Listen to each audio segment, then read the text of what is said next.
call to order the Carroll County Commissioners' weekly meeting of May 22nd. Would you join me in the pledge, please?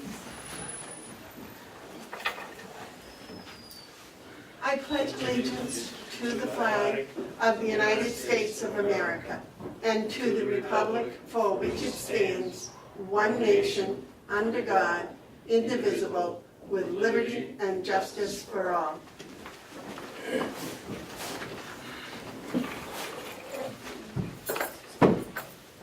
Do we have a motion on the minutes?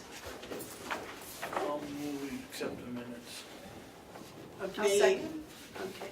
Motion's been made and seconded to accept the minutes of May 8th. Are there any additions or corrections? All those in favor say aye. Aye.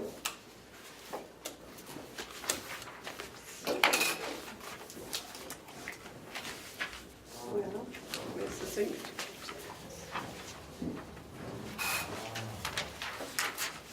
I don't know why it does that, it prints out an extra page every time. Gives me something to write on for notes. Oh, there you go, maybe that's why I do it. It's today, the 22nd, I right? know, this month's almost over. That's really scary. It's still cold up there. It was freezing yesterday. Sign that, please.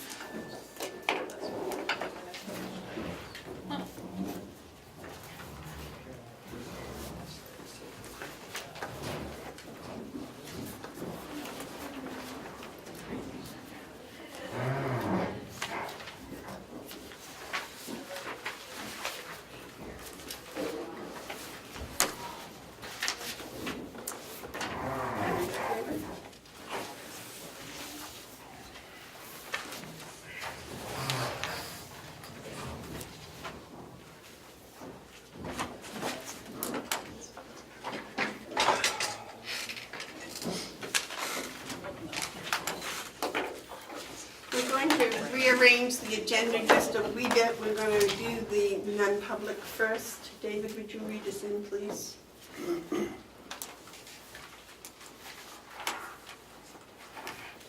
We go into non-public session 1 and 2, RSA 91-A:3, Roman 2, parentheses, small a, compensation of any public employee.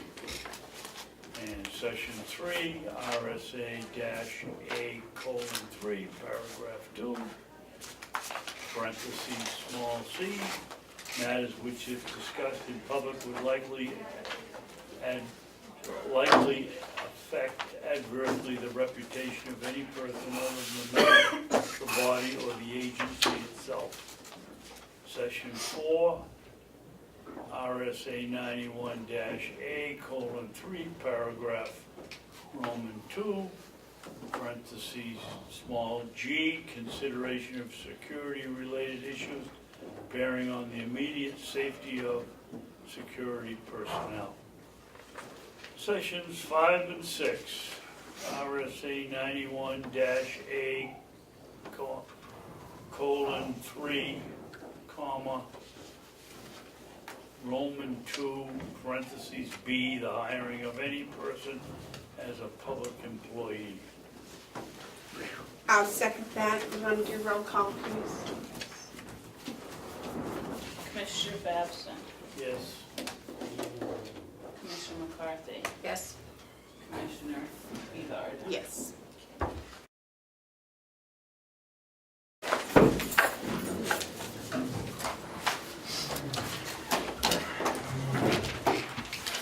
Okay, thank you all for your patience. We are now out of non-public. We sealed the minutes from sessions 1, 2, 3, 4, and 6. I would like to announce that we have hired an LNA for 40 hours at the nursing home. And we'll now go back to the original agenda, which starts with opening bids for the ice maker. No, immediate Oh. question. Sorry, excuse me.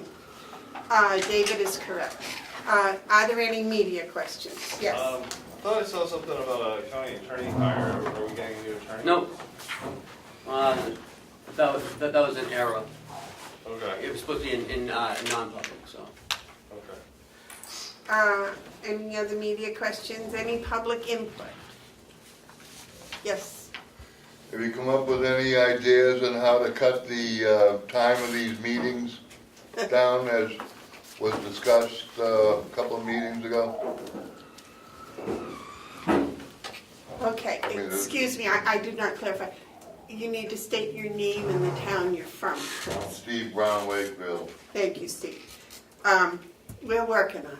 It's a work in progress. The work in progress, but you got 3 full-time people sitting here, and how many, you got what? Probably in a course of a month, there's probably 60 lost productive hours between those 3 people that could be actually doing something good for the county than sitting here listening to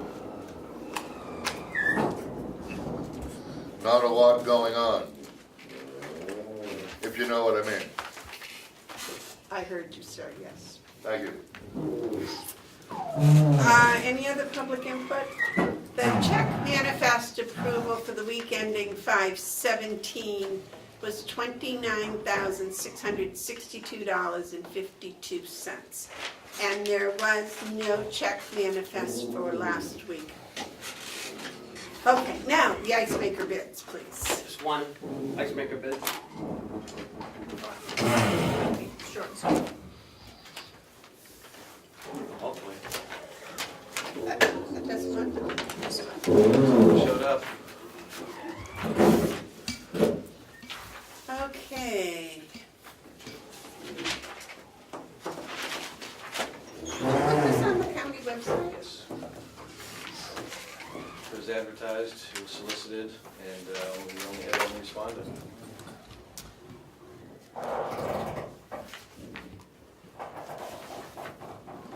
This is copies here for Richard. The apparent low bidder would be Pine Tree Food Equipment for $7,089.85. And How much was that again, Madam Chair? $7,089.85. That includes freight and delivery and 4 hours of labor. Must be,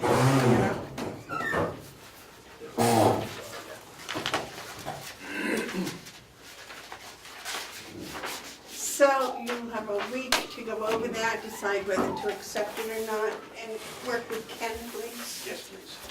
Thank you. Yes, David? Bob, is this the same make that we have over there now? I specified the exact same ice maker. In the RFP. Yes.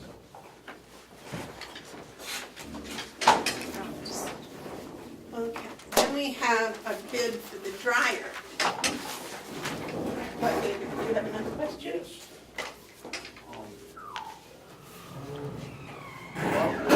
Why are we throwing it out? Why don't we take it to the 2 new metal collectors that'll pay us 8 cents a pound for stainless steel?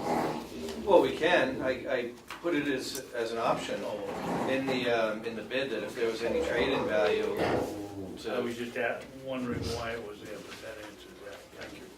Remember, we discussed that when he came in with the RFP.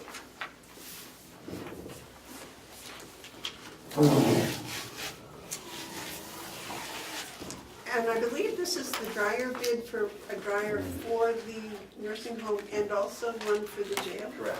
Two.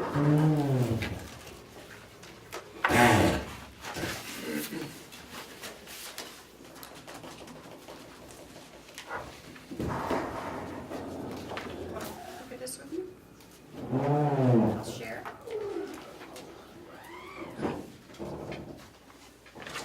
Is that for two or for one? Two dryers? Two? Then some- that's-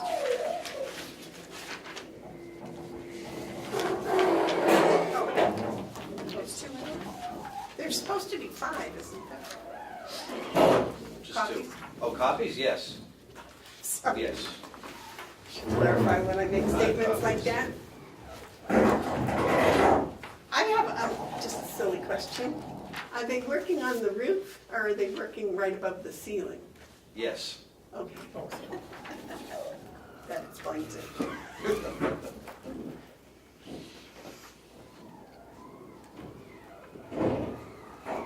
What you're hearing is active roof work. Does David want one of those too? Oh, I've got them all, I got all the copies here, I guess.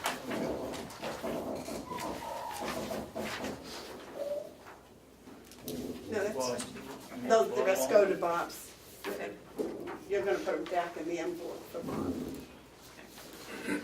Just kind of get one for me.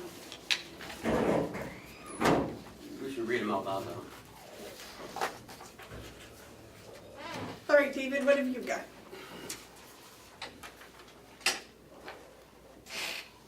I got from Yankee in Barrington, New Hampshire, 8510. And I have Daniel's Equipment Company in Bevard, New Hampshire, and theirs is 8648. And that's for 2 American dryers, modeled AJ758. And how much, who is it? Daniel's Equipment Company, Daniels? And for 2 units, right? 2 units. What's his copy? I'm just making sure mine's the same.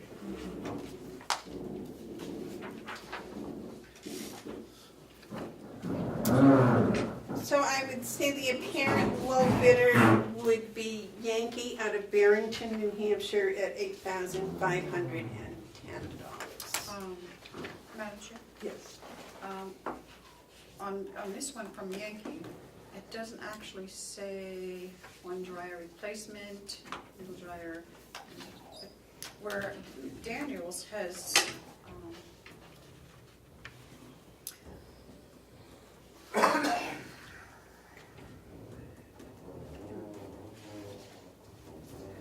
it has the venting and gas connections included.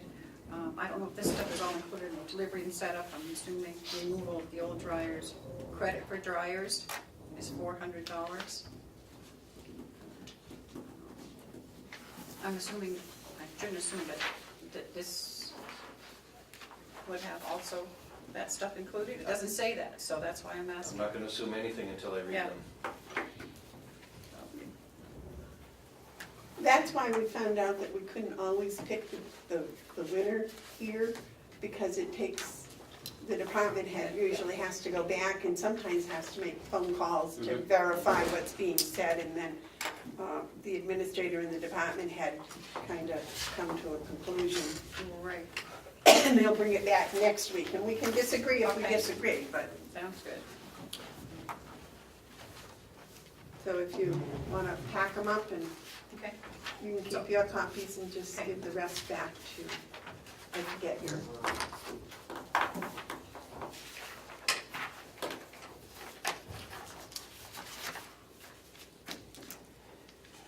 Okay.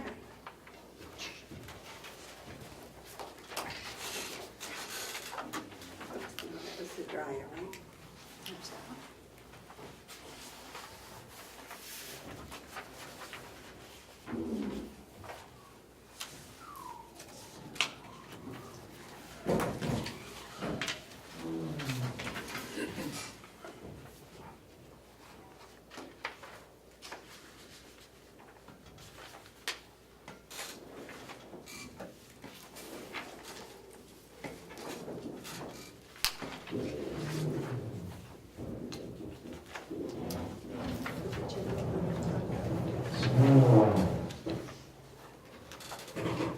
That's right. Yes.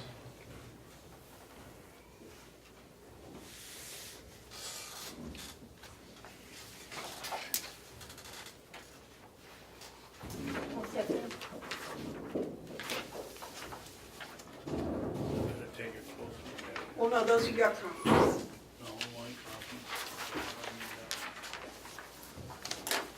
Just give me the envelope. I gave you. That's good.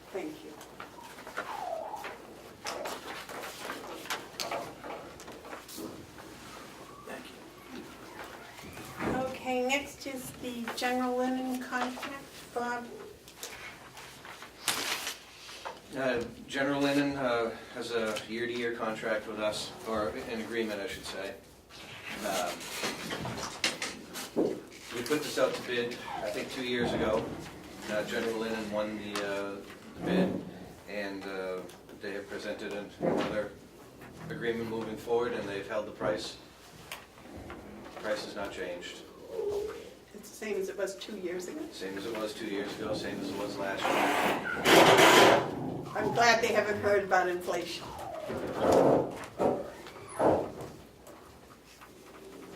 So I would ask that you approve this contract.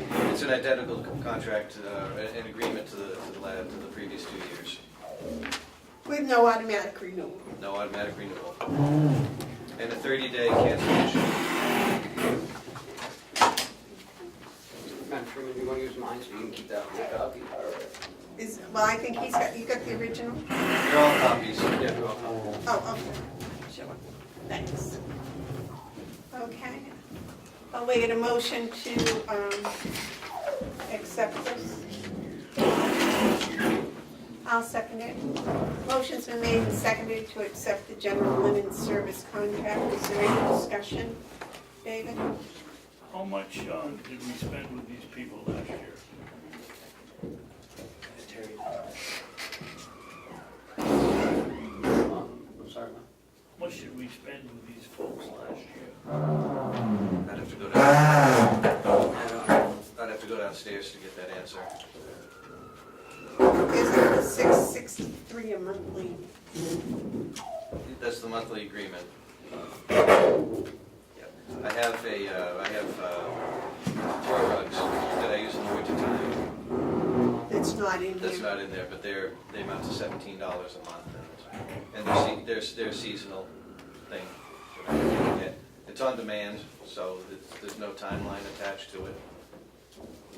So basically, this contract is 12 times $663. Correct.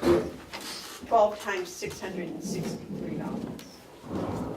Where does the, a couple of years ago, we switched to poundage. You're The going, way we paid them. you're going way back.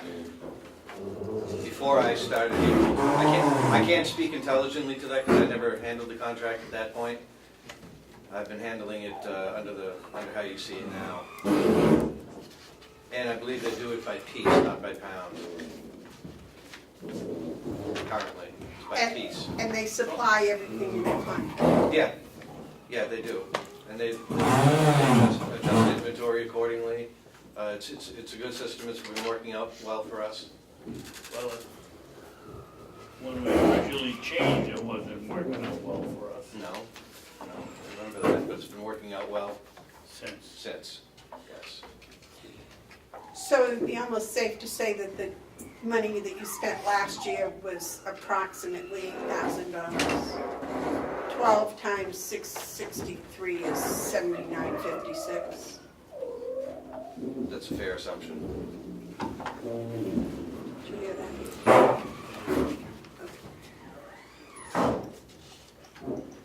What is the, Bob, what is the fuel surcharge here that they say doesn't count, and then what is FSL? FSL. I don't want to guess what FSL. Fuel surcharge, L, maybe? I don't know what the L stands for. I don't want to guess.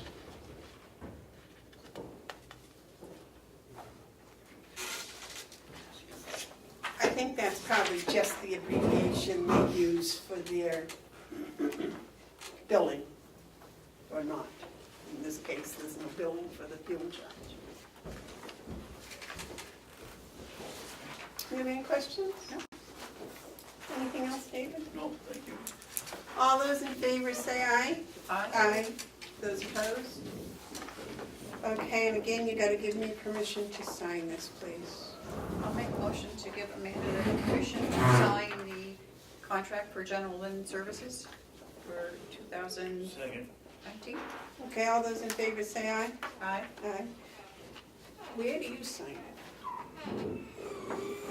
You sign right there, right where you're pointing. Maybe next year you could ask them to make the print a little bit bigger so we can actually read it. It is tiny, tiny. There you go.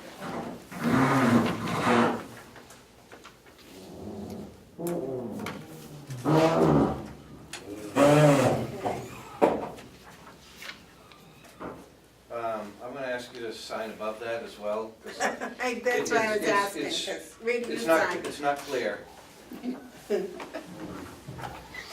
He's not gonna get involved in it, you see? Well, I hate to have to come back. I get it. And if it's your signature, I'll leave room for you, how's that? I don't need to sign it. There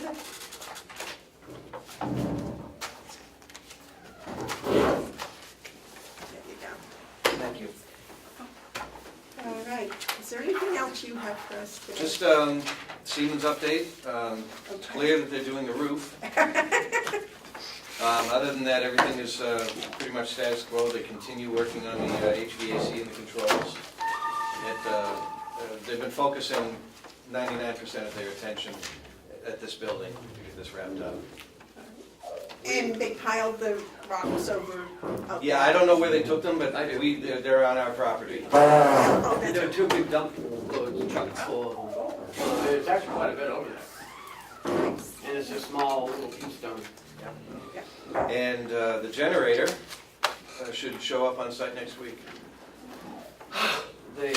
They put the pad last week. Put the pad last week. So we're gonna Isn't that ahead of schedule? no, they said Not really. But once they drop it off, they're gonna pick this one up and we're gonna put it on a trailer and bring it out back to where our other one is down by the sewer plant. And then they're gonna place this one on, and then our electrician has to come and he has to hook everything up. So it'll be a couple more weeks before we get it up and running. And then they're gonna take this one away. No, we're keeping it. Yeah. We're keeping it for Keeping it. parts. No, the one on the trailer, the one that, Oh, out back, yeah. the rental The unit. rental one out here, yes. Yes. We made another payment, 148,000. To Siemens. To Siemens, it was so small, Don't do that to me. I thought the price of the generator went up to that. I was like, no. Okay, good. No, that's all I have. Okay. They're keeping you quite busy, aren't they? Yes. Either of you have any comments about that? No. David? No. Okay. Thank you. Thank you, Bob. The next is the cap on the property and liability program. We had talked about this at the last meeting, and I reached out to the municipal association. They don't have insurance. They don't carry this. All the towns and cities go through Primex for their property and liability. This is the 9% is the cap for the next 3 years. So this is what we have. So we have no alternative. No, not really. I mean, we could go out to like a commercial, but it wouldn't be, it would be a lot more money than what we're paying now.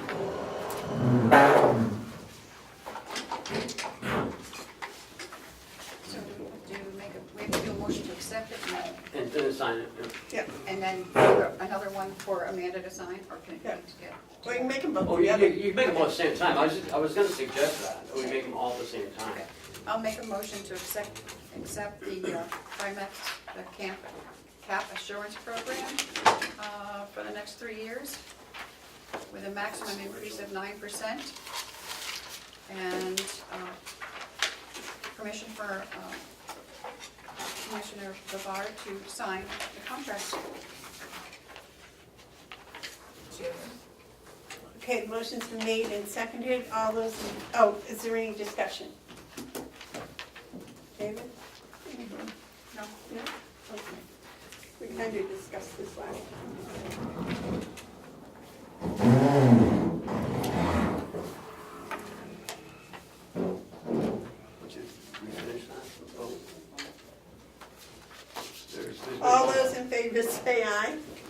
Aye.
I think they're putting down plywood. So, Oh, look at that base. I think. Let me see, line item transfer.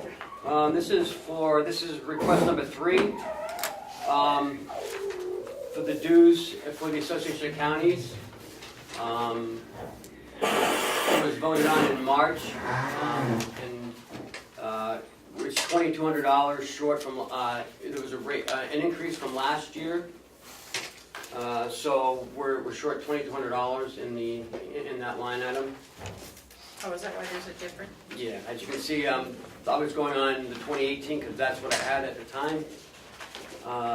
And I didn't get this until, well, I got it after March 20th, but, and this $2,200. There was a vote by the Commissioners' Council to increase those dues. First week in April, I believe that was, so it was after the budget. So we're requesting that we transfer $2,200. We had a savings in our property and liability because of the cap, so. Because we're members of the, Of the property and liability, you just signed that cap, so we had a savings from what was last year. because we belong to the New Hampshire Association of Counties. All right. I'll make a motion that we do line item transfer request number 3. That moves $2,215 from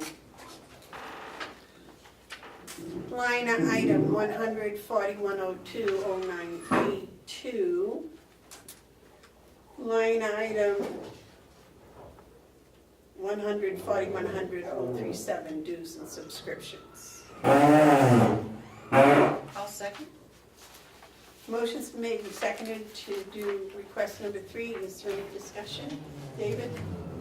Thank you, Madam Chairman. Ken, what are these figures on the front? 600, 4807? That's what we pay out of that line, out of that 4100 line, dues and subscriptions.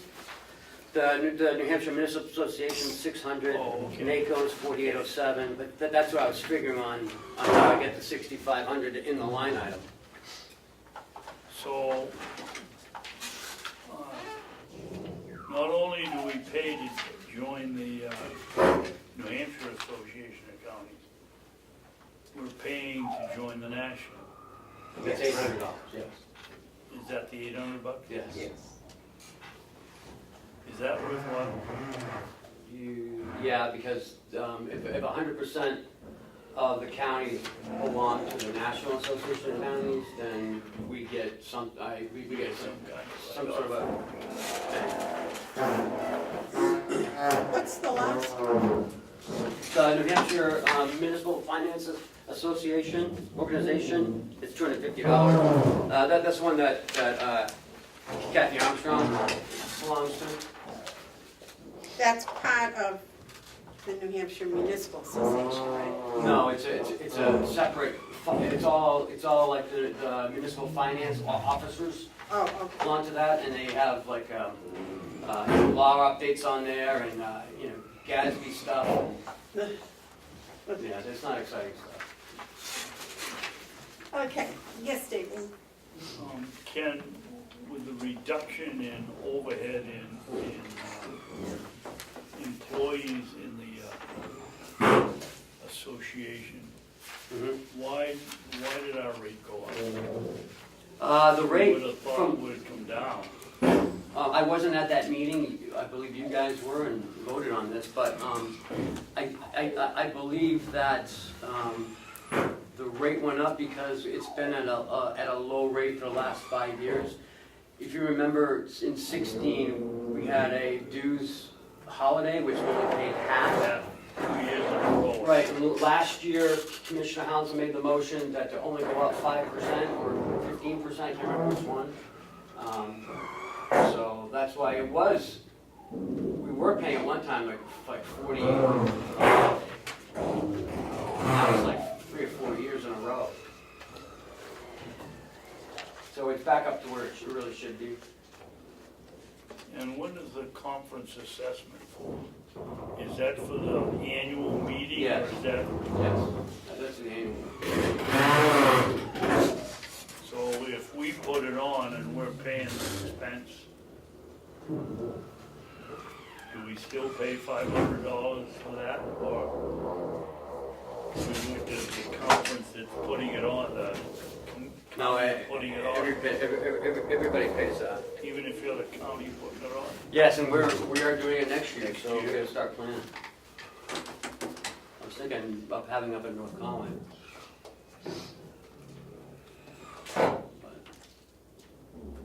You could have it a Littleton off for one state. Well, we need a big enough venue.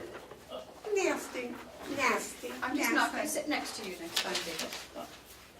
So we have a motion and a second? Yes, we haven't voted yet. Oh, okay. Okay, is there any more discussion? All those in favor of line item transfer 3 motion, say aye. Aye. Aye.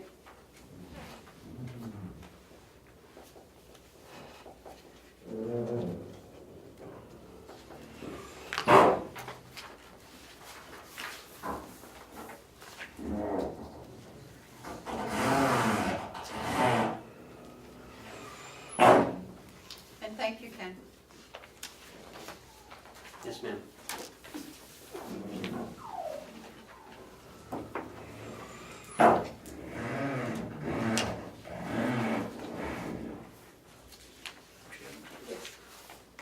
Ken, didn't we do away with the high salaries after April 1st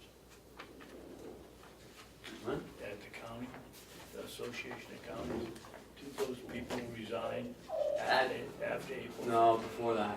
It was at the end of the year, it was at the end of 2018. Okay, thank you.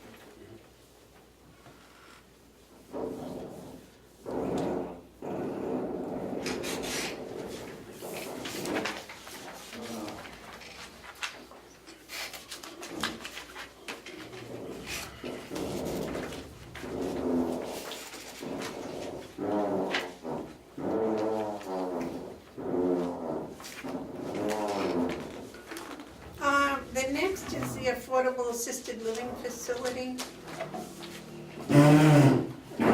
So we talked about it last week, at the last meeting.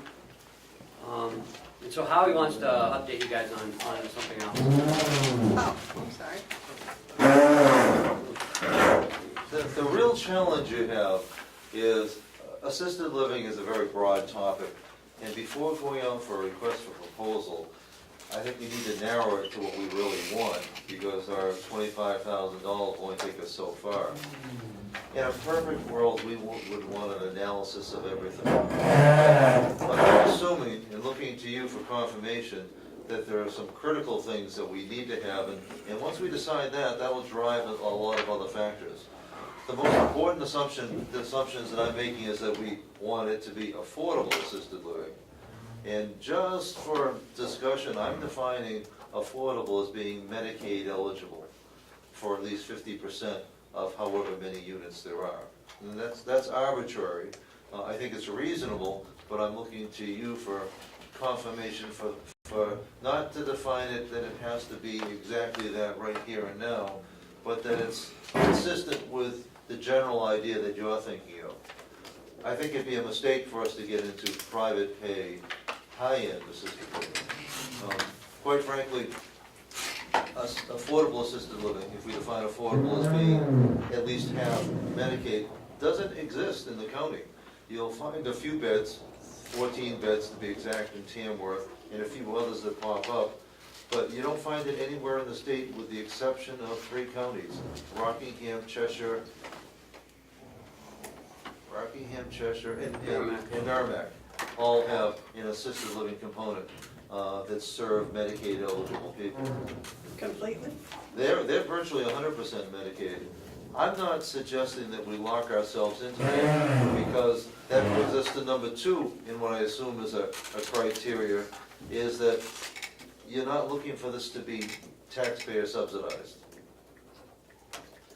And that's an assumption on my part that you all have to decide. It is my belief that if we went 100% Medicaid, it could involve tax subsidy, and my sense is that the sensitivity around that issue that can be addressed easily at the 50% level. But here again, that's an assumption that I'm looking to you for direction so we can flesh that out. The third assumption is an operational consideration. In a perfect world, we would want to have an assisted living center in Conway, in the Washington Valley. We'd want to have one in Wolfboro, and very likely there's a market in need as we look to, say, the Tamworth Sandwich area. That would be ideal. The practical reality is that a freestanding assisted living facilities are expensive to build and to operate.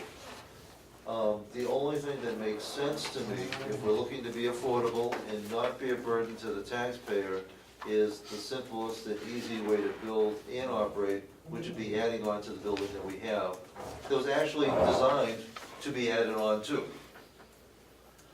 And that's so there's everything we can look at, but the practical part is with $25,000, we can't look at everything and do it well. We should figure out what are our 3 or 4 major components that we want somebody to evaluate and to do a thorough job so that an informed decision can be made for, does it in fact make sense? Will it in fact work? And what are the implications to the county for the scenarios described?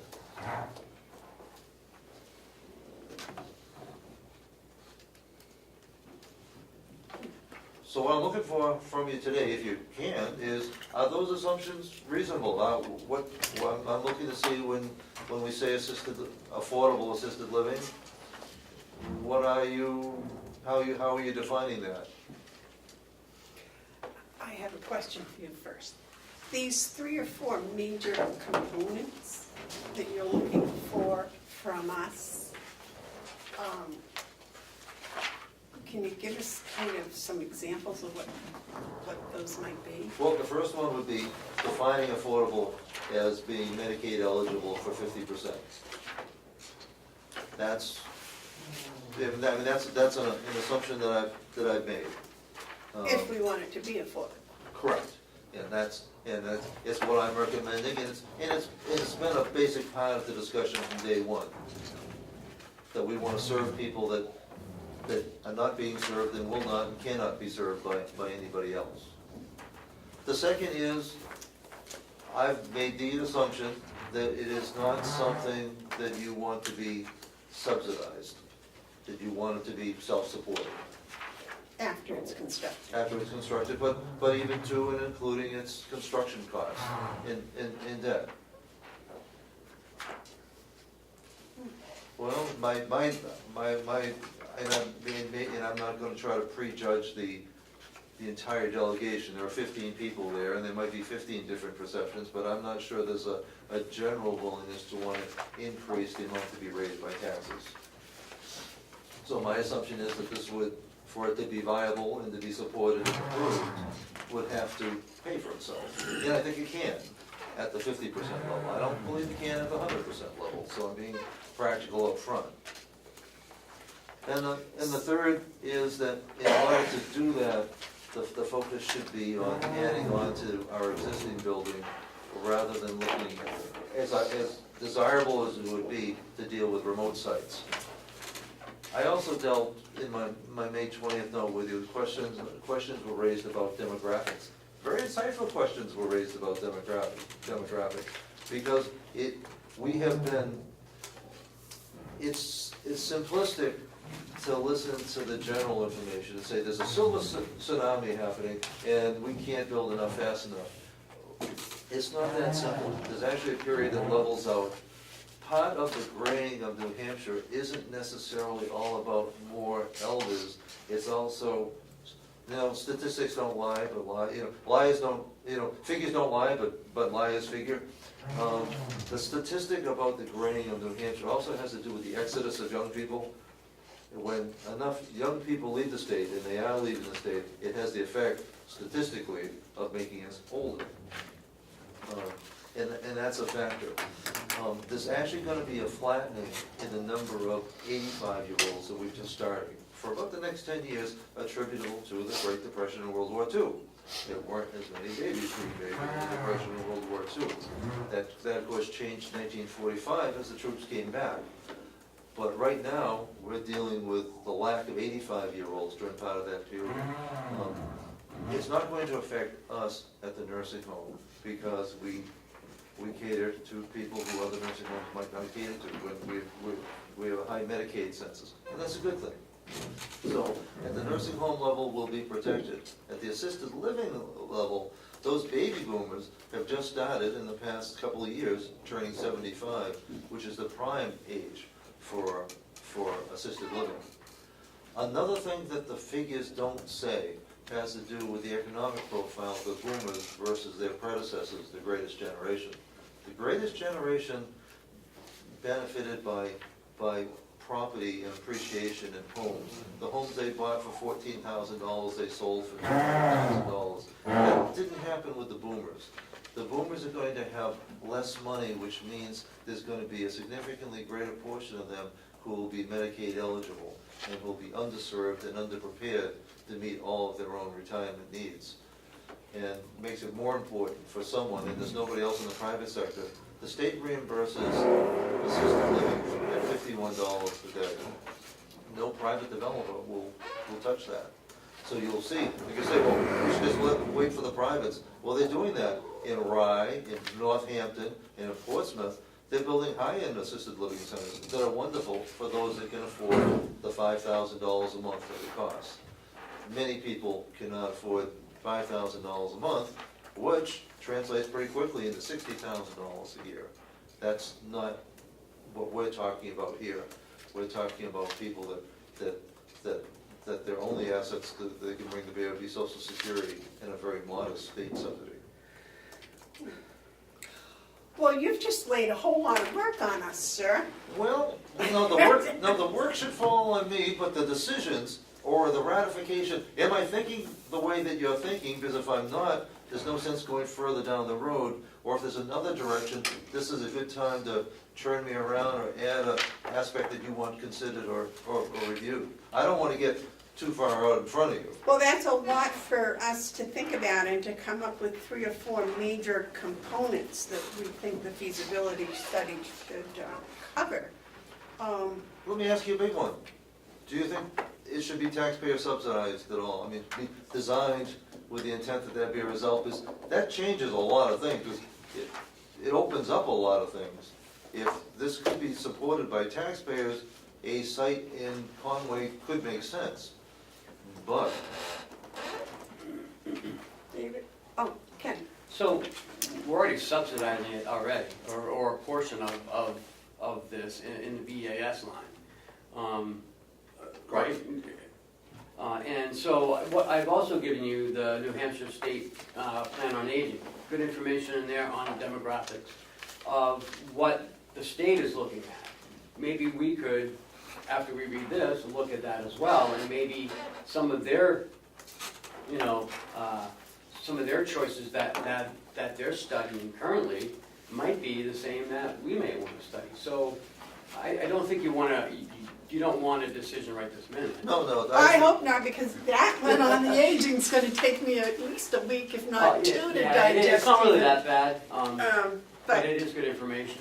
I just want us to be all going the same, I don't want to get too far out in front of you by making assumptions, and at the same time, you know, want to keep the process moving, because we don't want to, well, to the degree that it's needed, we want to we want to start it as soon as reasonable to start. Well, personally, although I've been accused of other things, I've tried to keep an open mind, so I haven't really made any, oh, these are 4 major things I want to see happen. So I've tried to keep an open mind. Either of you have a comment? David? Oh, Terry? I would like to kind of read this and go over this before I make any decisions. Oh yeah, there's no time frame, that Components yet. time limit here. I do have a question for Holly, is say we move forward with this and we do build it, do you see a reduction in our BAS line? There would be, because what happens is that we would be able to more efficiently and affordably provide service for people. The people that are going to need assisted living are going to be, a portion of them, a significant portion of them will need memory support. And they'll either be in nursing homes when they don't need to be, or they'll be having 24-hour care at home, which would be very expensive. This would be a middle ground that would not only be better for them, but would be less expensive to the county in terms of the BAS, which would be paying for that home care, which would be paying for that nursing home care and another nursing home. From what I've seen on the BEAS billing, some of the people that are getting the home care would still be getting the home care. And on the BEAS billing, there is some assisted living. Some people that they are paying assisted living, so they might be paying that assisted living to us instead of somebody else. But I can't really see our BEAS bill going down. We might receive more. Although if someone is in home care currently and they're on the edge of going into nursing home because there's no intermediate, there's a huge savings right there. Yes. They would go into the nursing home, and that would be a feeder program for, I mean, they go into assisted living, and that would be our feeder program into the nursing home. So there's another level in between which we wouldn't have to pay for, either through visiting nurses or through our nursing home. Presently, and it's anecdotal, many of us in the health and human services field believe there are people that are getting comprehensive home care services because they don't have an acceptable alternative. They don't need or want a nursing home, but what else is there? Right. There is no other choice. So they're forced to be, and we're rural, they're isolated, and then there, of course, there are many people that are going without services too who need it. David, did you have a comment? Oh, I want to read this material. Okay, I think the conclusion of the board is we would like some time to digest. But as you Yes. digest it, if you come to have any questions that you want me to address or to flesh out further for you, by all means, through Ken, let Ken know what you need, because the more you have, the more that we can be of one mind, it'll make for, and before we can't look to the request for proposal, I mean, the feasibility study we have to know the questions to ask for that to be done efficiently and effectively. Of course. And we should be of one mind in doing that. I can see, that makes perfect sense to me. All right, is there anything else you want with us before you leave? No, although I do want to actually offer congratulations to our nursing staff, especially to Sue and Patty. We just recently completed a major conversion to electronic medical records. That's taking all our pharmacy, everything, and that was done with paper charts, 3 weeks ago, is now as of, May 1st, done completely electronically. All staff have been trained, and that was a hard switch. That all had to change all at once. It wasn't incremental, but, Sue and Patty did a masterful job in preparing for 2 months before to get ready for that process. changes had to be made with computer system cards. It's been a major process, and it went very smoothly. Not to be confused with easily, but it went very smoothly because of their organization's hard work. And they and all the staff that had to adjust to this change ought to be congratulated. So I just want to know that you can be proud of your nursing staff because they went above and beyond to make it happen. Well, thank you for that. Very much. And that's through point and click here? Point click here, and File America, it was kind of a joint, but most of us point click here, but our pharmacy was very collaborative in the whole process. Super. All right. We had a review from the deeds. Oh, yeah, in your packet. Thank you, Howard. Thank you. Thank you very much, Helen. Looks like she's 3,000, a little over 3,500 over from this time last year. But again, she was about $23,000 short last month. So, we got some give and take. 43 the month before. Right. So Over, So there is some give and take. I think we're going to make that extra. Was it 20,000 we added on? Yeah. Yeah. So, if it keeps going like this, I think we're going to do fine. So she's still 33% above. Yeah. So I just hope it just keeps going the way it is. Actually, where'd I go? Oh, when we were on the way to the conference, I saw new construction. Garages and add-on rooms and stuff, which I don't remember. I haven't seen much new construction for quite a while, so. Not that that helps deeds, but it helps the economy. So, that's all well. I just got Bob's back. He has the dryer thing all squared away, and he'd like to present it.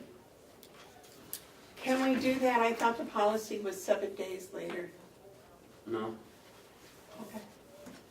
I was under the understanding that that was just practice, not policy. But I've reviewed these. I called one of the vendors that I had some questions on. So we had two bids, one from Daniel's Equipment and one from Yankee Equipment. Daniel's Equipment was $8,648. Yankee's bid was $8,510. Daniel's gave us a $400 credit for the two used dryers, which they're probably going to end up scrapping. But even with the credit, their price is still higher than Yankee by $140. Yankee has been our company that we've used as long as I've been here. So, all things being equal, I would recommend Yankee Equipment. Did you ask Yankee if they were going to leave us the dryers? No, they're going to take them. Okay, Yeah, so they're no, both taking. They're both taking them. Okay, One was going to give us $400, but even with their $400, their price was still higher Oh, yeah. than Yankee's. gotcha. Okay? Well, I was thinking we could make an extra couple hundred. No. David and his scrap, you know. No, let them take them away. So that's my recommendation is Yankee Equipment for $8,510. David, question? It's Bob's call, but I disagree with him, if I'm reading this correctly. Daniels is gonna give us 3 years on parts. Yankee's gonna give us 90 days on labor and factory parts. That was the question that I called him and asked him about, because it was clear that for the same equipment, there were two different warranties. It appeared to be different, but they're not. It is 90 days on labor, but it is 3 years on parts, which is a factory warranty on the machine. So it said the factory warranty on the parts. Is the same, Oh, okay. yes. Does that make sense, David? Yeah. That concerns me more than the 90-day labor warranty. Having the 3-year parts warranty, they're equal in both bids. I know you like to squeeze them, but, you know, is it ethical to call up somebody that's given us a quote and it says 90 days labor, factory and parts? What would happen if we gave it to Yankee and you hadn't called up and said, well, the other one is 3 years on parts? Would they say no, 90 days? No, because it's I'm worried about the ethics of the bid. No, because the 3 years is a factory warranty. It's nothing that either one of these companies is providing. It's a factory warranty on parts. And he called to see what the factory part warranty was. Correct. And before I could finish the question, he told me it was 3 years. So it's not like I even prompted the question. And what about installation? Are we going to get into a situation, we're gonna provide all the hookups? I was reading here somewhere about they're only gonna set it in place. No, they're gonna, Or recommended New Hampshire licensed gas fitter. We're not gonna get stuck in a situation like we did with the pellet stove. no, and this is not a new installation, it's a retrofit, so the connections are, and the infrastructure is already there. I will admit that Daniels did a better job of spelling it out, whereas in the Yankee, they circled. If you look in the lower left, they circled delivery, they circled startup, and circled remove equipment. So it is an inclusive installation.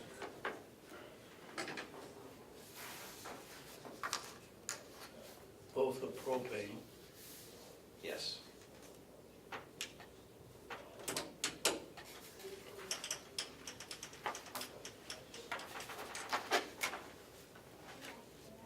What did I see about the prison package here somewhere? Free access to the building? Oh yeah, here it is.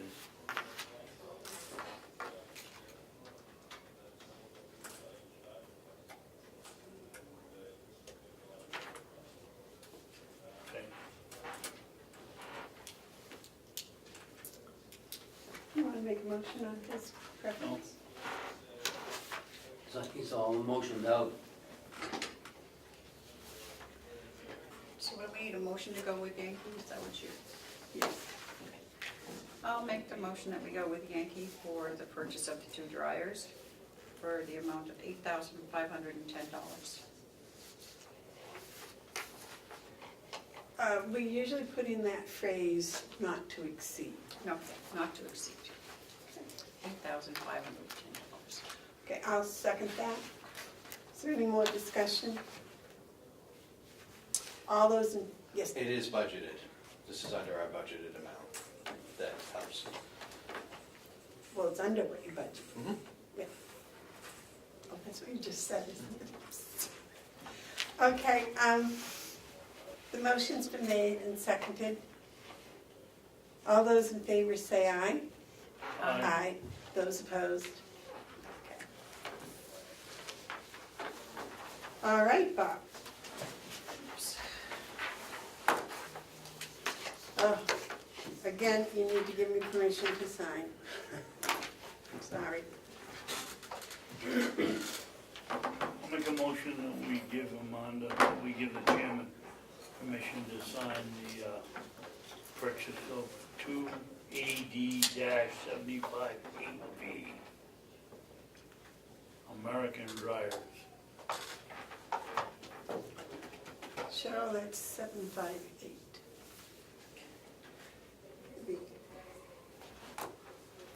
Second. All those in favor say aye.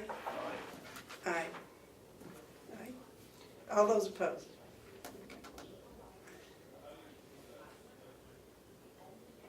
Is there a number of motions that you can make in one day, or it's just? No, I just run out of gas.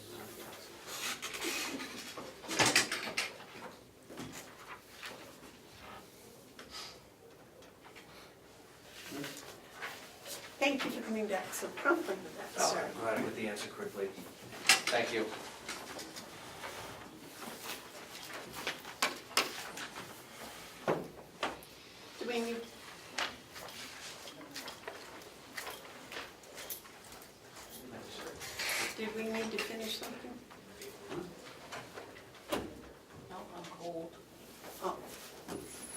sure. I'm fine. Unless you're Okay, comfortable. the human resource job description. Yeah, so I got them. I got 3. You got 3. Yeah, I got one for the HR director, senior HR generalist, and a generalist. Those all came from Rockingham, Yes, right? yep. Still working on the Merrimack one, All right. but, at least it gives us a start. Do you have the ones for ours, current ones? Oh, the old HR director or what we currently have? For, Both, the old one and what we currently I have. have to look, I'm not sure. We should have the old HR director one, nothing's been done with it. And then, okay. I'll get those here before you leave today.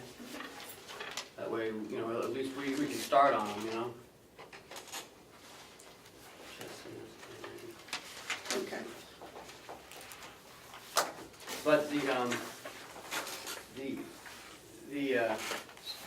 senior human resource journalist is pretty long. I was quite surprised. 5 pages, I think. Yeah. So.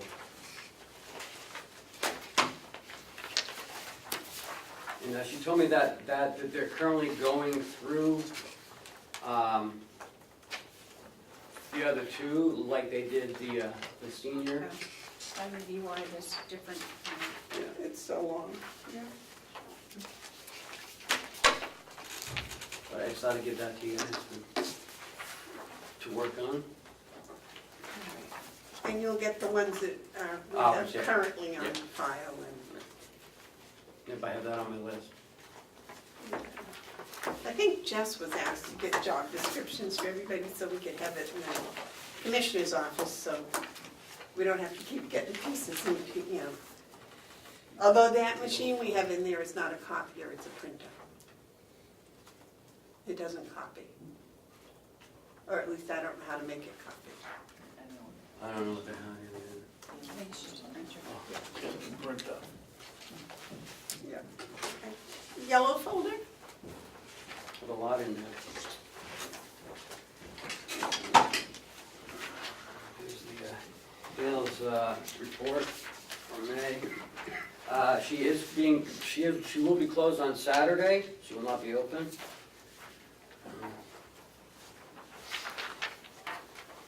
Received an email from her. And I think she told Joe as well.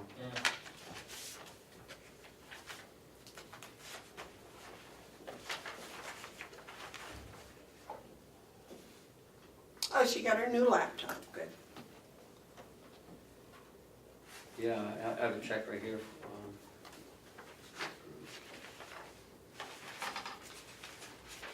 She did tell me there's one minor issue, that she's still working with the purveyor for the laptop before she gives up the old one. She wants to make sure that gets transferred correctly. All right. That's a check for the laptop. And Kathy Golden's check.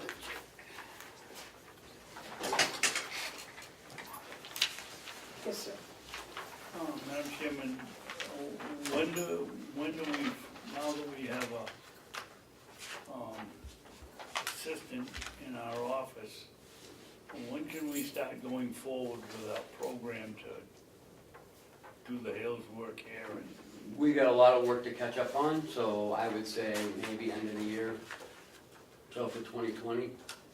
I mean, we have a lot of work that we have to catch up on. Kathy's still, buried.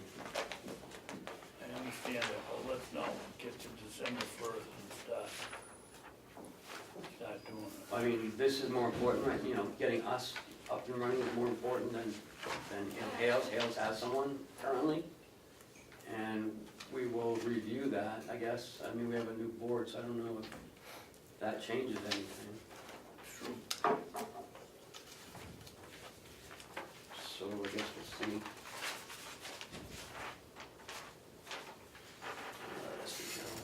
I would think, Dave, that at least for the next month, we just kind of put that on the back burner. Because there's, Our new help is still training, right? Oh, yeah, It and will then, be for quite a while. yeah, there's still a lot to show her. It's a huge learning curve. I don't know what we want to do. You So, wanna do this? you get to approve the check, so Joe can sign it. I don't have to sign it. I'll make a motion that we pay computer port $1,212.50 for something. Looks like a computer.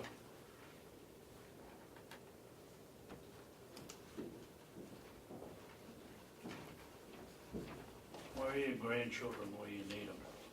What do you need? Huh? What do you need? Well, do you know what any of this equipment is? You can't I run your haven't cell read it. phone, I can't run mine either.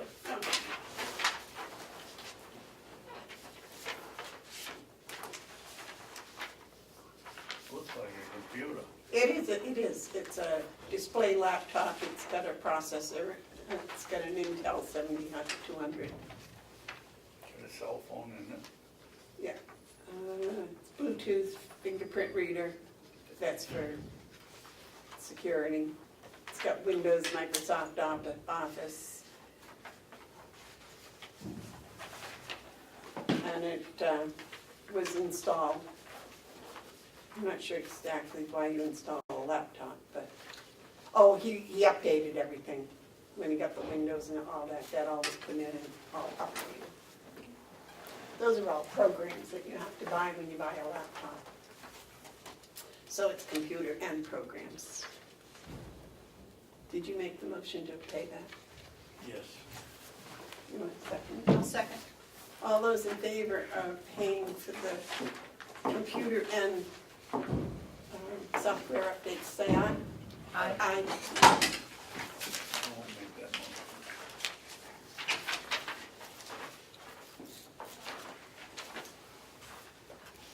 I make a motion that we pay Hales Locations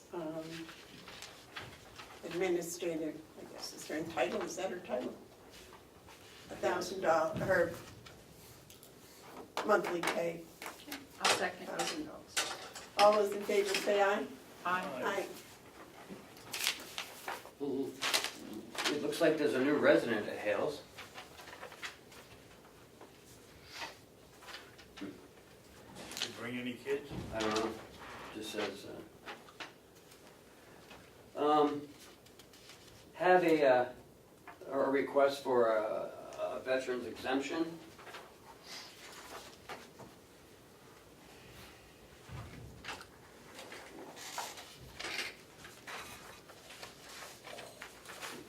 That's a $500 exemption, I believe, Yep. for veterans. Yes, sir. Madam Chair, if I may, just an update. This was the exemption, it was in the envelope that the county did not receive that was mailed. And so the gentleman came back in and refiled it again, and so now you've got it in front of you. Okay. Did we already approve that? I don't recall because you didn't have it. Okay.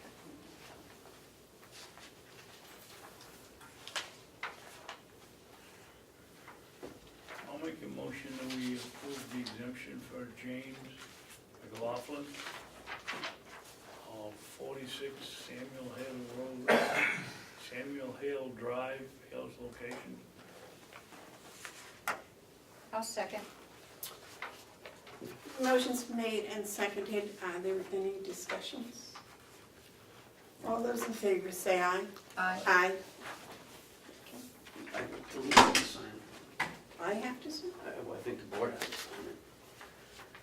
Oh. Yeah. Okay.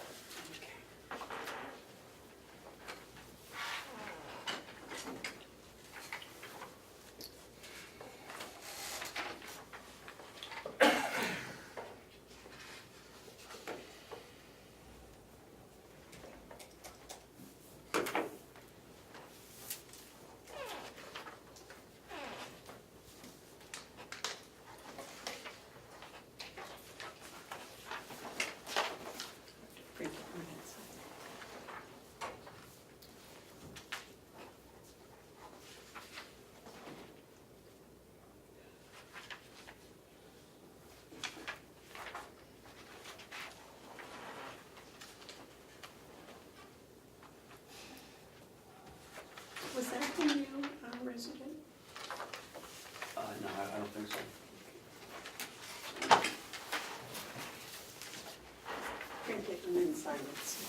backwards from usual.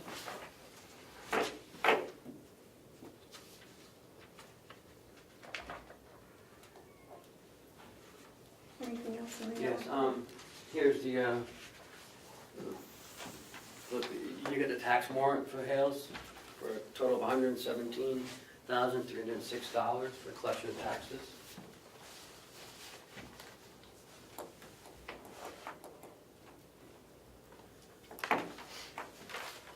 Did you want the date on this here? Yeah. Thank you.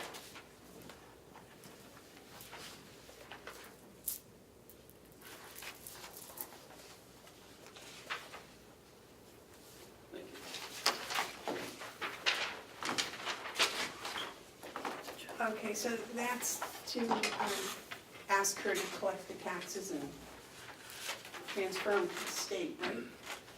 She just collects them and Collects them, gives them to the state. No, I believe they hold on to them for, until December, and then they send us our portion. And DRA makes their designation. Okay.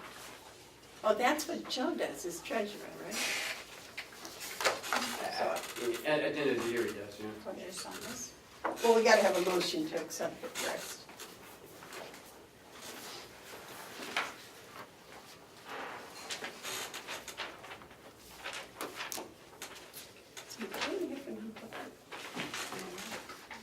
You didn't make that. No, we're waiting for you. I thought you Get the did. cash. Make a motion that we sign the tax collector's warrant. I guess that's, we all have to sign, Right. so that's it. I'll second it. All those in favor of signing the tax collector's warrant, say aye. Aye.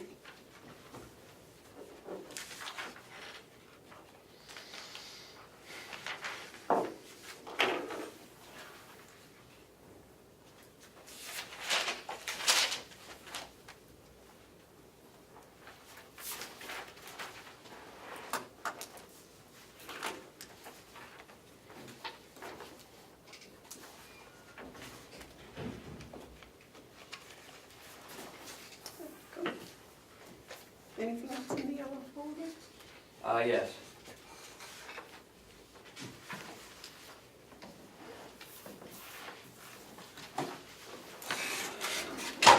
Apparently there was an issue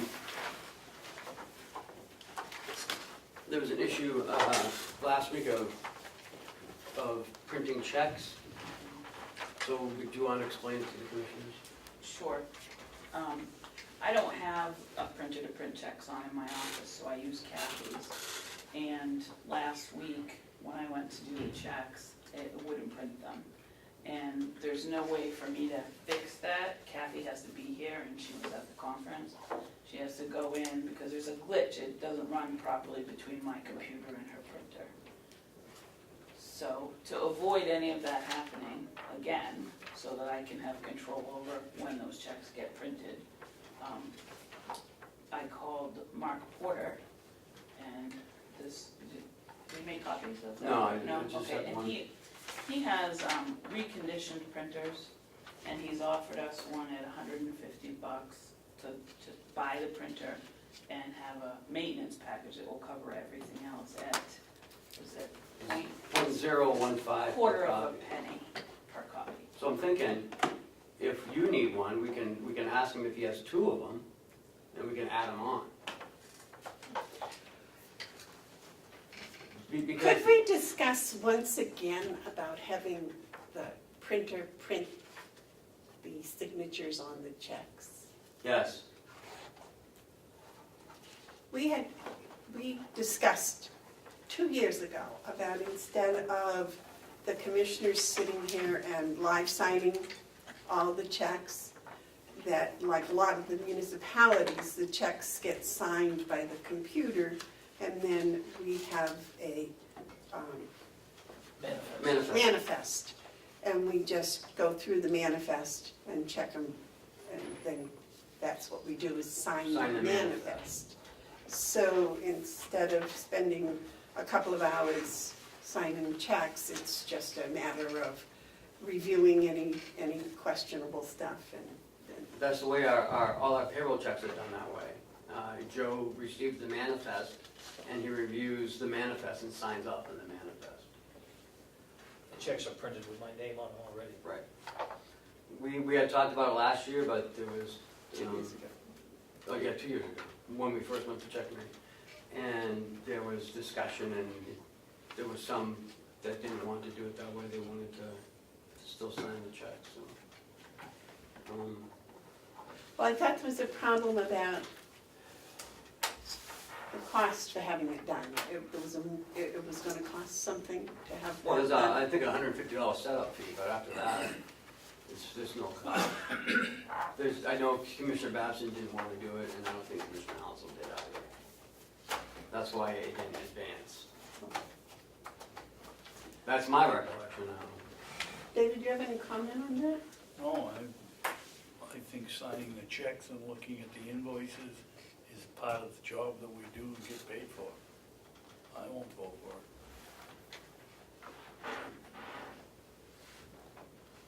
You still review invoices. Well, they said, and that's not what they said, they said you signed the manifest. Yeah, they do. But it Invoices- comes with the invoices. Well, you didn't say that. No, I'm Would you, opposed to it. If I may, Madam Chair, I don't believe, I think it's the county that requires the 3 signatures, the treasurer and 2 of the 3 commissioners. I don't believe it's a state issue or anything else. It could go through with just the 1 signature, the treasurer. However, the treasurer can't issue the check until the commissioners approve that payment. that takes 2 commissioners. Right. And it takes 2 commissioners. So that's where your manifest comes in and the invoices. You look at the manifest, you go through the invoices, and if everything is okay, you sign the manifest, then the checks get printed.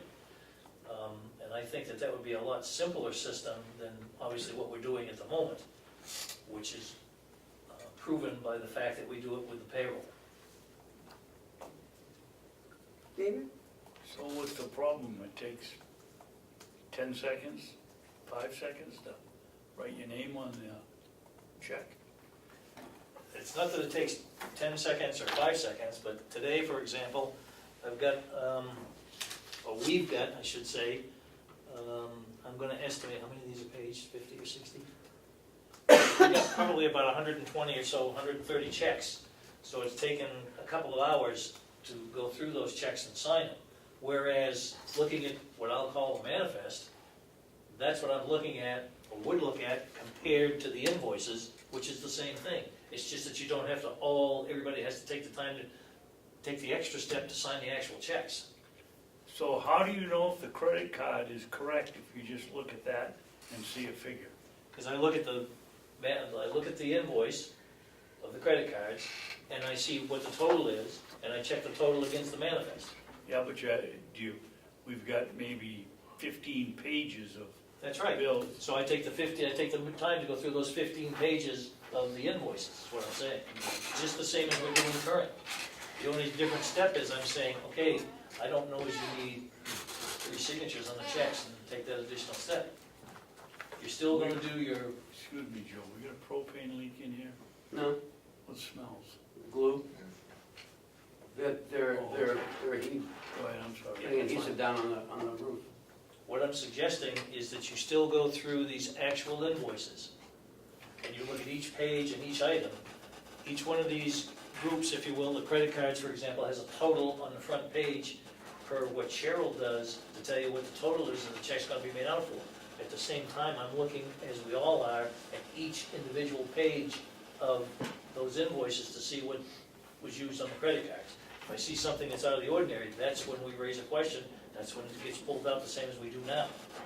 And that check would not be issued. Thank you.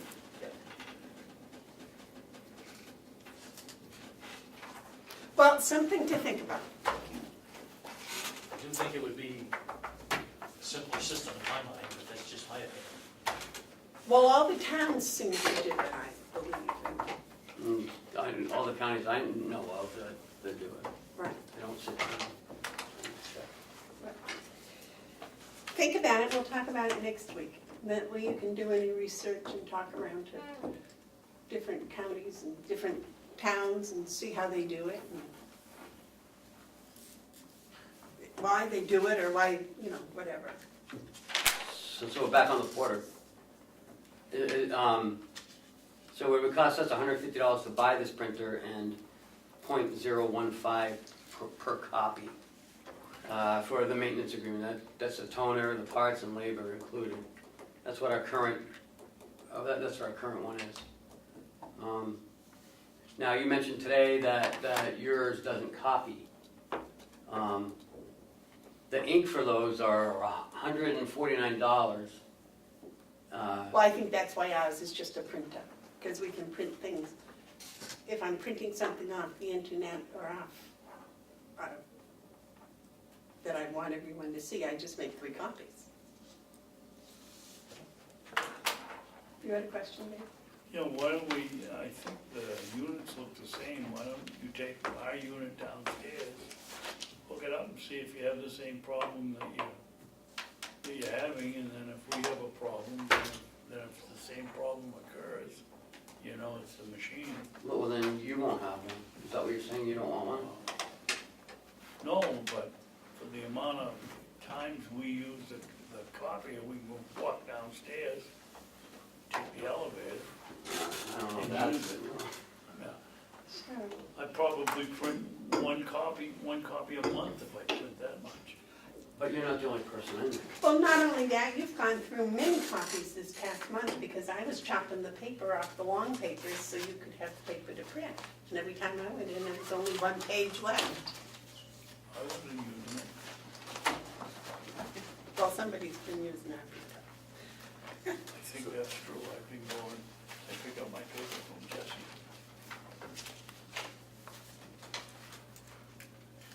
And I think you picked up more than 1 piece of paper from Jesse. Cheryl? I have a printer downstairs now.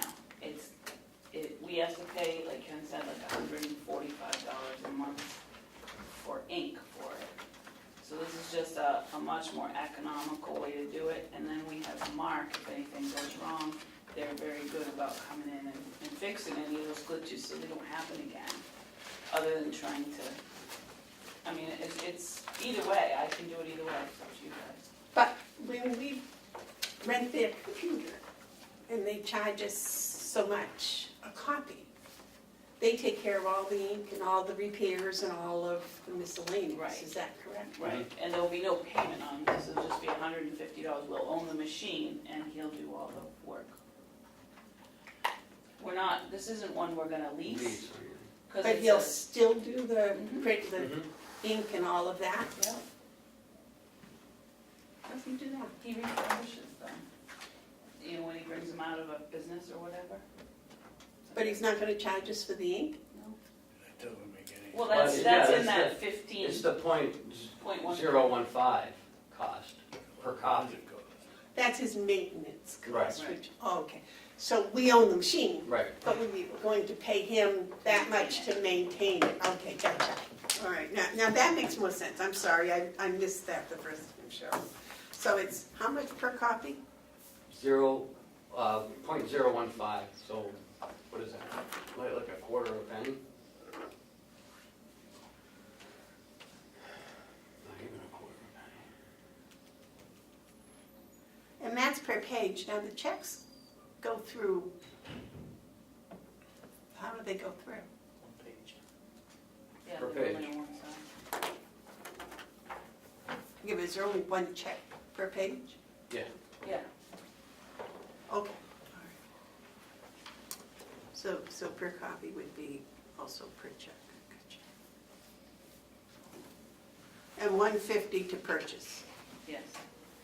I mean, we're gonna try to talk them down, but we'll see. Madam Chair, if I may? Yes. That cost of .015, for 100 copies, it's $1.50. Do you have room to put it? Yes, I have that nice new table that I have down in my office that was built by It's gonna go right on the end of that, there's a port to plug it in right there. So it doesn't have to connect to your computer? No. It's, It's a network printer. So anyone can use it. What do you think? I would make the motion to buy the printer. Did you make the motion? I'll second it for discussion. David, do you have any discussion? Only that I would think that while we have two machines that are alike, we try to find out whether it's the machine that's broken or whether it's the system that's broken. You don't have the same machinist, Kathy. The one you showed me this morning is the same as the one. Right, I don't know if there's a problem with that computer. What I do know is it's gonna cost us $148 for each ink cartridge, that's all. And no maintenance, so. So what do we do with the old one? How can we sell it or give it away and tell somebody it's gonna work if we don't know? Well, it works. The But it print, just doesn't work for you. it's not economical. If you want me to keep doing that one, I will, and pay $148. That's what you're saying, it's not economical for Well, us I to use it. understand that, but we've got a system within 10 minutes, we can find out whether the computer is fried or whether it's good. If it's good, we can sell it. It's brand new. It has never been used. The one on the desk. Right. I'm sure John can repurpose it for somewhere else that doesn't do as many copies, as many, Prints. pages. Okay. And we own it, it's not anything that we're renting or anything. I'm sure they may need a place over in the nursing home or something that they could, I'm sure. John will find it. Yeah. Any other discussion? No. All those in favor say aye. Uh, Aye. Where was that? That wasn't on it. That was in the yellow folder. Oh, yellow folder, okay. Anything else in the yellow folder?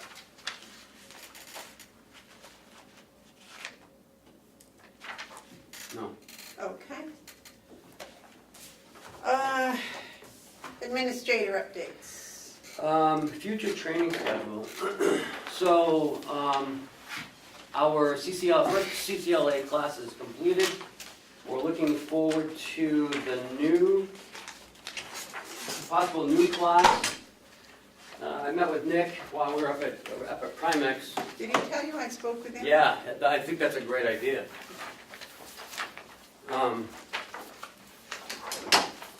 And so he gave us a couple of choices, which if we did a second class, we'd do it the same way, and the individual would apply to be in the program, but we want someone who's, who wants to be in the program. This is what the dates this fall, and we'd open up the whole county this time. We were thinking about doing a CCLA Class 1 reunion where we bring all the graduates back again towards the end of the year and do an additional education piece and kind of brush up on what they learned this year. And number 3, we talked about doing a CCLA for senior staff. That would be at the top levels.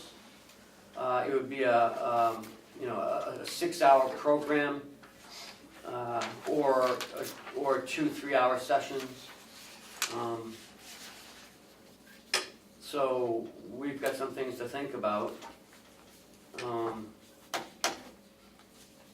how we want to move forward. So I was hoping that we would look at this week and maybe talk about it more next week when we've looked at everything. And in doing a DIS assessment, I think would work really well. Next week's May 29th, right? Mm-hmm.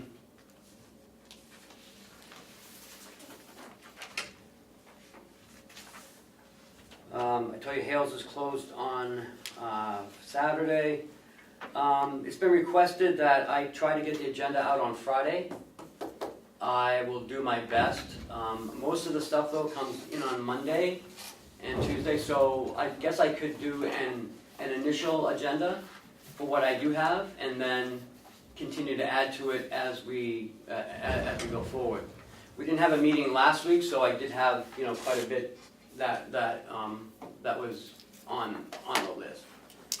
Maybe you could ask the department heads to get the stuff they want addressed into you Thursday. And we'll just be a week behind, but at least we'll know where we're going. We could try it, but like I said, a lot of stuff comes in after the weekend, and so I'll do the best that I can on a Friday. Thank you. You're welcome. I got an email from Rick Highland and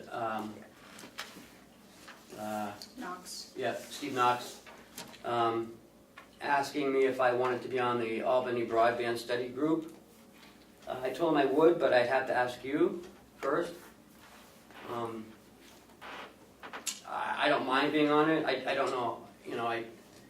I told him I didn't want to spend a lot of time away from the complex, so they told me it'd be once or twice a month for a couple hours.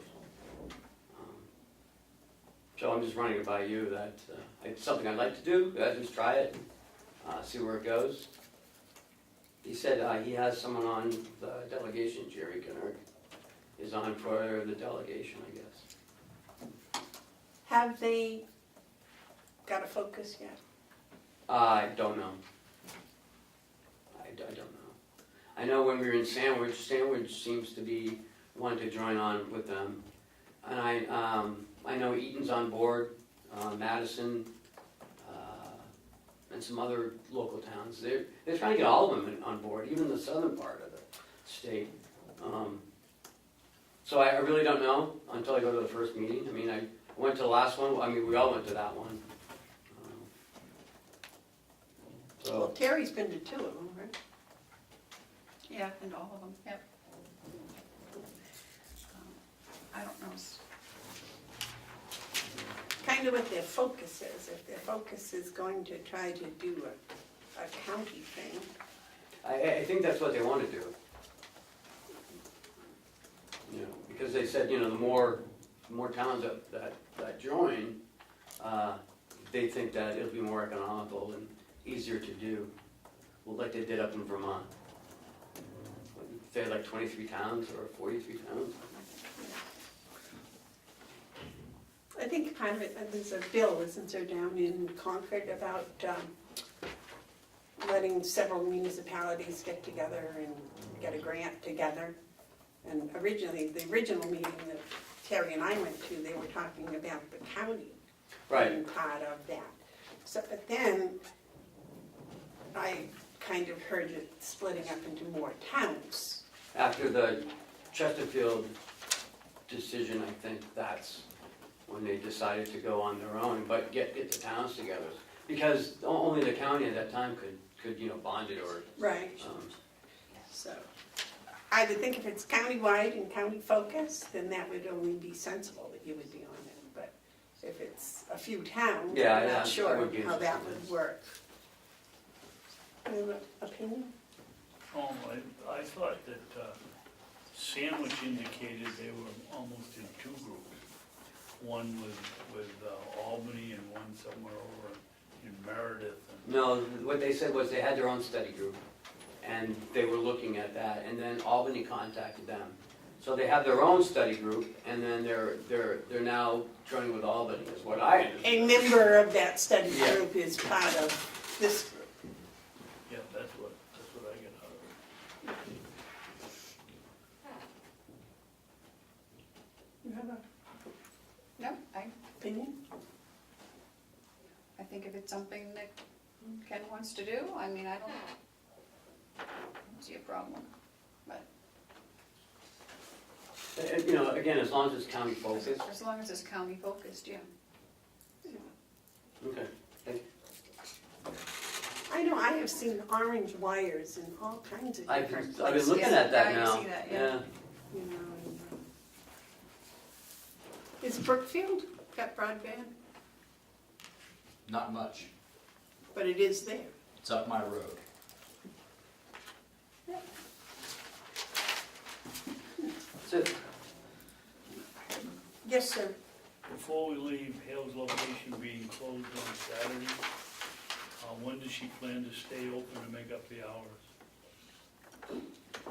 It's my understanding that she posted this notice so that people know that this is going to take place.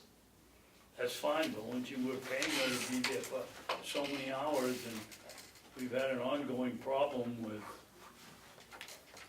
her parents being sick or somebody, or she's on vacation, and, Yeah, again, it's my understanding that there's a phone number that the folks at Hales can contact her and she'll make arrangements to be with them if they need something. okay, but that isn't what our agreement said. I understand that, but When do we get an opportunity to change that agreement? We're on a month-by-month basis right now.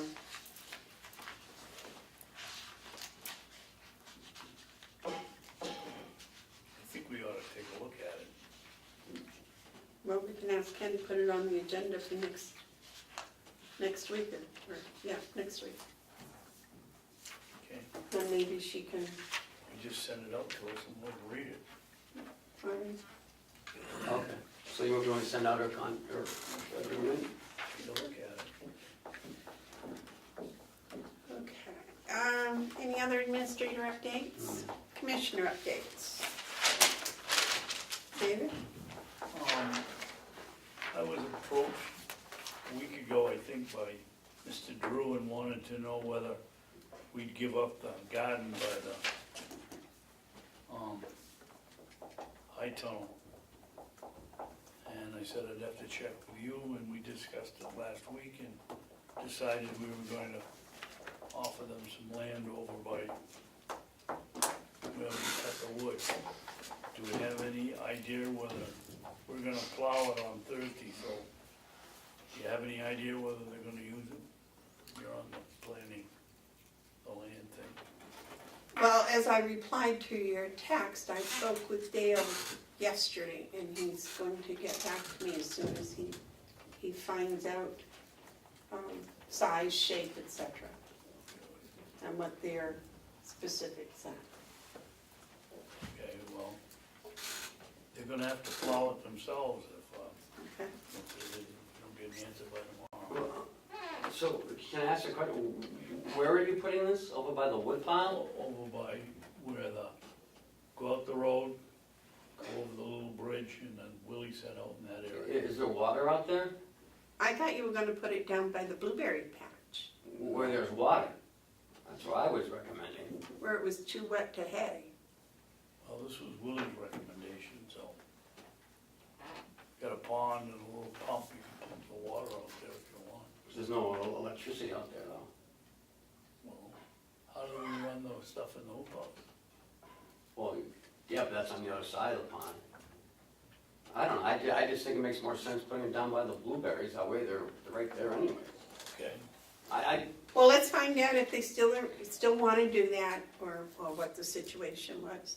I think they, as you all know, starting a garden from raw ground is different than starting a garden from a well-worked ground. So they may not have the time to do from a raw. So, Have they been working on the blueberries? I don't know. Willie said he hasn't seen him out, hasn't seen much action out there. They haven't been on weekends, I think. Any other updates, David? No, Terry, any updates? No, just that I had a great time at the conference, and I did learn a lot. On the first one, I went to the 91A1, and Ed will be happy with that, so I did learn a lot, so it was good. They have a lot of good courses up there. So, How was your education on Thursday? I vaguely remember Thursday. I remember it very clearly. Well, I'm glad you're I still here. scared Amanda half to death. Yeah. Anyway, Okay. It's all part of What did someone say, the learning curve? The learning, yeah. Okay. I don't think I have any updates. Do we have a non-public? I do want to mention something though, in the calendars, you'll see, we have Executive Council Mike Ryan's coming next week, wants to meet with the commissioners. So he'll be here at 10 o'clock. He called and asked if he could get on the agenda.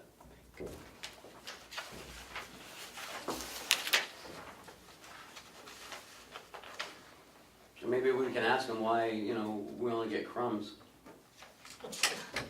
Okay, other questions to ask that group? Are there any tabled items? No. Media questions? I'm pretty interested in that, the assisted living stuff. So, I don't know if someone Howie said he could try to find me a copy of that study that you're reading. I'd like one, but if you have one, I could have, I'd love that. Oh, the state, The state the state adult. You can have mine. Is it online? I got it off your website, so you guys. Oh, we have it, alright, I didn't know precisely what you had, so, alright, well, Yeah. that's great. Also, could you get, for us, a copy of the RFP and also the contract we had with that lady's company that we had the feasibility study with? Do you remember the name of the company? Roxy Severance, I know, but what was the name of her? RS Consultants. Yeah. All right. So I'll get with Howie, with the RFP She and was up from where Randolph, wasn't she? Lancaster, yeah. RFP and, Because we put an RFP out Yeah. for the feasibility study okay, 2 years ago, and then we had a contract with her, and I'm not sure, I think it was null and void after a certain period of time, but I just want to make sure where we are on that. Okay. Media questions, public input. Okay, I believe we have another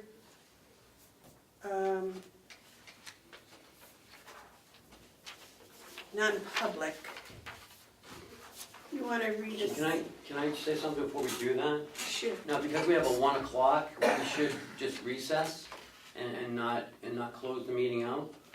After No, the yeah. non-public, Okay. then we'll have a recess until 1 o'clock. Is that when it is? Yes. When a man, Alan Gould from MRI Municipal Resources will be coming in. to discuss how they might help us with the hiring of an HR director. Okay. You want to read us into the non-public? I believe it's number 6. No. Mm. Number 6, they said, No, was this the hiring at the nursing home. no, that was Number that 5. was 5. Oh, excuse me. Before you do that, David. Yes, sir. Madam Chair, I'm not 100%, well, I guess I am sure. I have an issue that I'd like to discuss with the commissioners in non-public too. Do you know which 91A that comes under? Let me just look.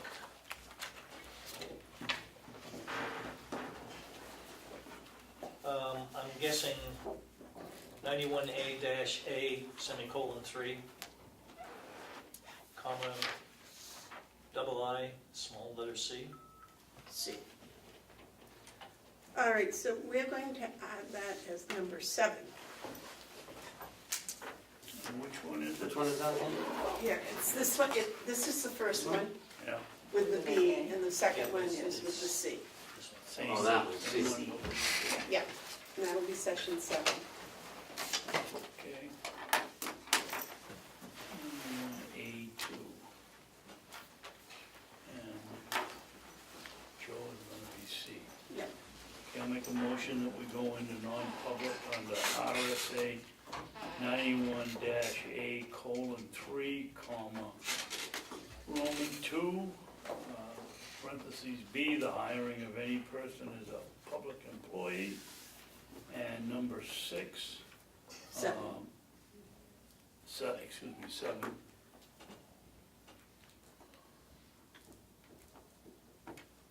RSA 91-A:3, Roman 2, parentheses C. I'll second that. Roll call, please. Commissioner Babson, Yes. Commissioner McCarthy, Yes? Commissioner Bevard. Yes. So we'll call this meeting to order. We are out of recess and back into public. Correct? Yes, And we have Alan Gould. Alan Gould. Yes. From Resource Management? Resource Management. Municipal resources. Yes. Municipal Resource. To come and speak to us today. So Sure. if you'd like to come up and Where have would a you like seat. me to join you, right over there? Right over there. Whichever is your good side, Al. Good job. Most people don't think I have one. Oh. So I gave Alan a call last week, and we talked about when he could get over here as soon as he could, and that was today. And we were talking about helping us with our human resource director. About maybe helping us hire that. So I needed him to come in and talk to the board. We're short one today. She had to leave early, Alan, so. And we don't know anything about you Sure. or how we would even start this process. Right. So that's why you're here, to give us a step-by-step. Sure. So Municipal Resources Inc., if you haven't heard of us, we're otherwise known as MRI. We've been in business in New Hampshire for 30 years. I've been the president for the last 4. I've been with the company. I came as the vice president 10 years ago. We do anything a municipal, county, city government needs to do. So if you need HR people, you need a manager, you need finance help, we're able to staff you with our own people. We also do recruitments. So in any given year, I'll do about 30 recruitments from Rhode Island, Massachusetts. We do a ton in Massachusetts. I think in the last 6 months, I've probably completed 9 or 10 in New Hampshire. The closest one is Milton. We just finished Milton just within the last week or 2. So we do an awful lot of recruitments, some really high-end ones, Lexington, Concord. We're just finishing Concord, Mass. Lexington, Mass, North Andover, stuff like that. And we do little communities. I just finished Greenland and Stratham and Hollis and Milton and whatnot.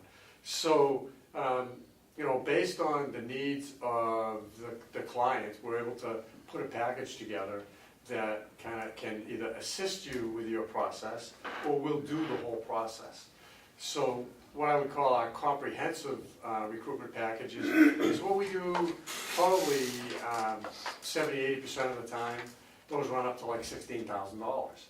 So in Massachusetts, that's pretty much the going rate. In New Hampshire, there are fewer, like the city of Lebanon, when I did them just a year ago, places like that, they need that full comprehensive package because it's very involved with the community. But then for the last half dozen I've done in New Hampshire, the smaller communities, we do a package which is much lower, and it's much less intensive for me and you, because what you're paying for is kind of my time, and there's a whole staff behind me. We have a full-time staff of about 15 or 16 at this point, but I tend to manage directly all the recruitments.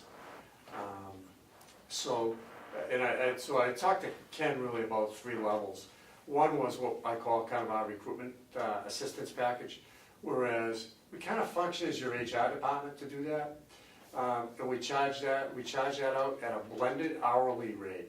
So that means that, my rate might be $115 an hour, and the recruitment coordinator's rate, might be $45 an hour. And it's hard to tell who's gonna have how much time into it. So we just do a blended rate, we call it $75 an hour. And so it doesn't matter who's doing it, we just bill it by the hour. So we can write the ad, we can post the ad. Posting the ads takes quite a bit of time. We receive and acknowledge all the resumes that come in. And then we begin our screening process. So in that case, I would begin screening all of the resumes as they came in. Very often, I like to send out an essay, a series of 3 to 5 essays with questions that would be of interest to you in helping you make the selection. And then we do some preliminary background checks. I'm sorry, go ahead. What do you mean you send out a resume? You're sending a resume, No. I mean, No, essays. essay to Right. the people that are applying for the job or having Yes. you search, or you're asking them to write We're asking them them, to so write an essay? we're asking Send the it. questions, and they have to answer the questions in okay. essay form.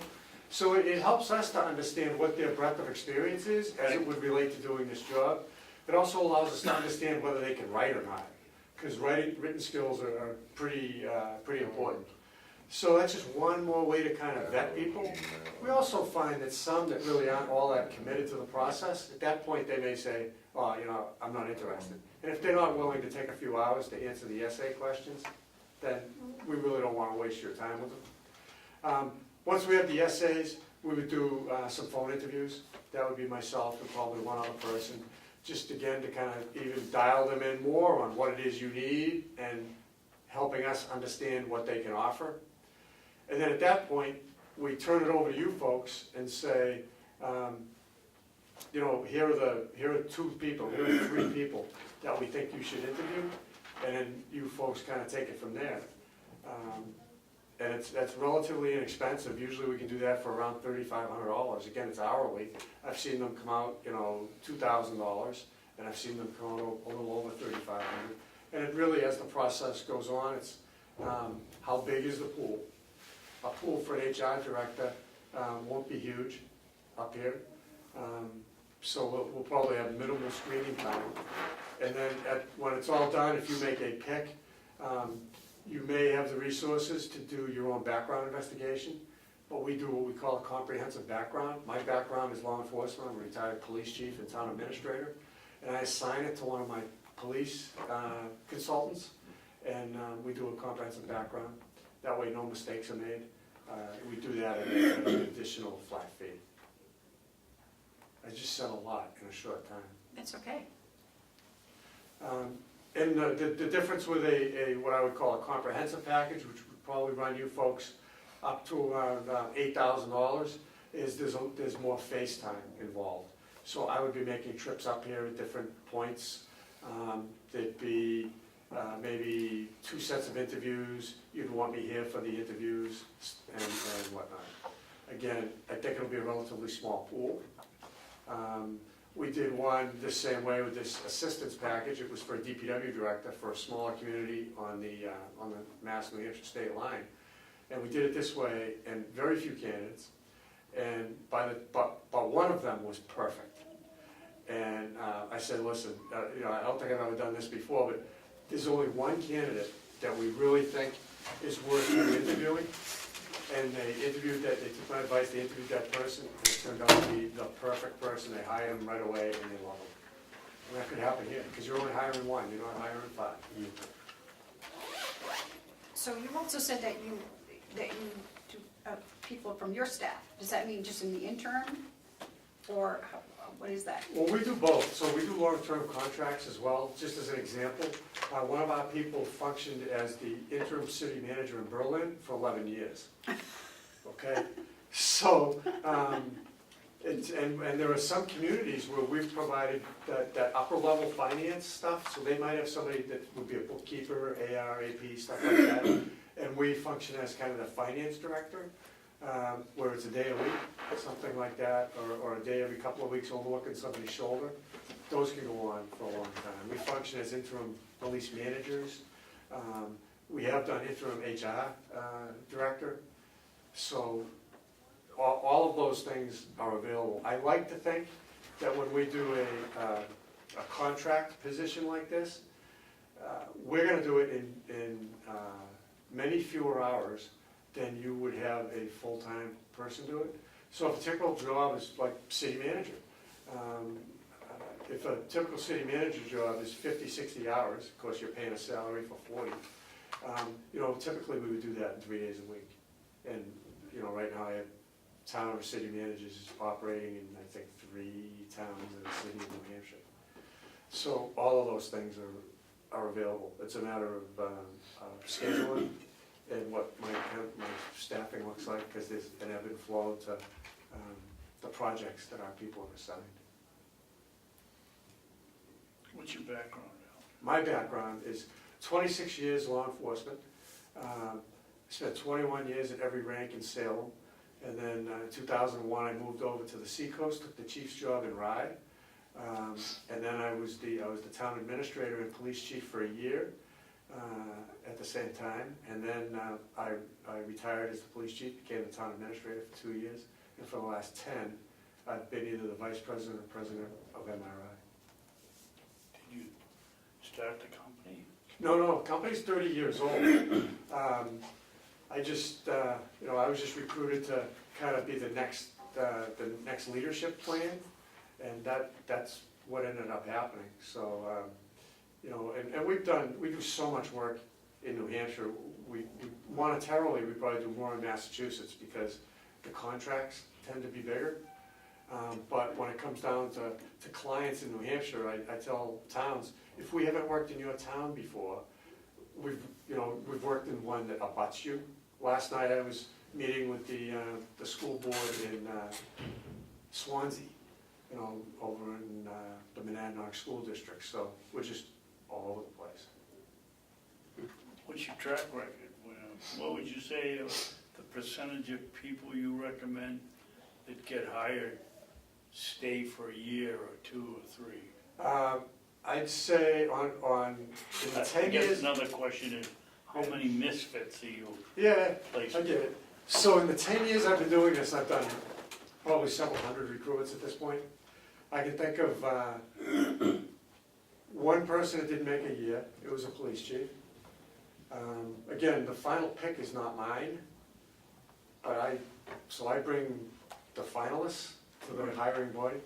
I can think of a city manager that made it just over a year. Everybody else is 3 or more. To me, anything under 3 years is a fail. You know, the average for a manager, we're not talking HR director right now, but the average in the nation for a town or city manager type person is somewhere between 3.5 and 4.5 years. And again, I'm disappointed if we don't make 3 years. The problem right now is there's a glut of candidates. There are very few candidates for all of these public positions because people were going into the private sector. The money was so much better in the private sector for a while. And I think around 10 years ago, around 2009, when there was the crash, I think newer people coming out of college started to be more interested in community involvement and municipal, city, county jobs. So the problem is there are candidates for many of these positions, but they're newer. Or they're trying to transition from a private sector position, you know, an HR director for a private firm into being an HR director, you know, for a public body. And there are some differences. Having been a public manager and now being a private manager, I like the private side a little better. So that's just what you run against when you're doing these recruitments. And we've never had a fail. So we've never had one where we got to the end and there wasn't somebody picked. In two cases, I think, in 20 years, I mean, in 10 years, we got to the end, or near the end, and I called the client and said, there's nobody here that I would move forward to you. So my suggestion is we re-advertise, and let's see what happens that time. Or we extend the deadline, if the pool doesn't look good at the time of the deadline. And both of those turned out good candidates, or a good candidate by the end. What's the average time period? I know it's hard depending on the pool, but how long does it usually take you? You know, if it's a pretty direct process, like I talked about, when we're providing assistance and there's not committee work and there's not all of that stuff, so we can just do the job. You're looking at 60 days to complete the process, Wow. till we have people to you. So we usually tell people the recruitment's 90 days. So when we're working in someplace, Concord, Lexington, North Andover, they have committees and there's lots of meetings and there's, it just takes time. But when it's my preferred process is kind of what I've described with you. It's kind of me and the client, or one of our people and the client, and we move through it deliberately. The longest part of that 60 days is we generally like the ad to run for 30. So we generally accept resumes for 30 days. And then the following 30 days is when we'd be doing the essays, the phone interviews, and our preliminary screening, where we go on the internet or we talk to people that might know this person. We don't do backgrounds at that point because we want to protect you from claims of discrimination. So that's about the second 30 days. So if somebody has to then give notice, that's the unknown. Do they have to give 2 weeks? Do they have to give a month?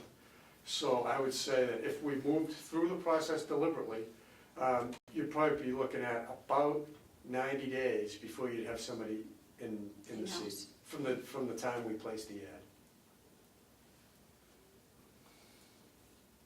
Is the cost of the ad over and above? Yes. Okay. Yeah. Yeah. So we would place them all. We generally say it's going to be, but this won't be as bad, probably around $1,000 to do the ads. We would want to hit, a big newspaper. It'd probably be the Union Leader up here. Maybe we'd hit something more regional than that, and then we would hit the HR management associations, and sometimes we'll involve even UNH. Just like if we were doing an engineer or DPW director, we would post it there as well, because there's faculty, there's alumni, and there's people that are graduating. Sometimes the word gets spread. So I'd look at what opportunities are out there for HR as well. But I think $1,000 is a pretty safe bet for that.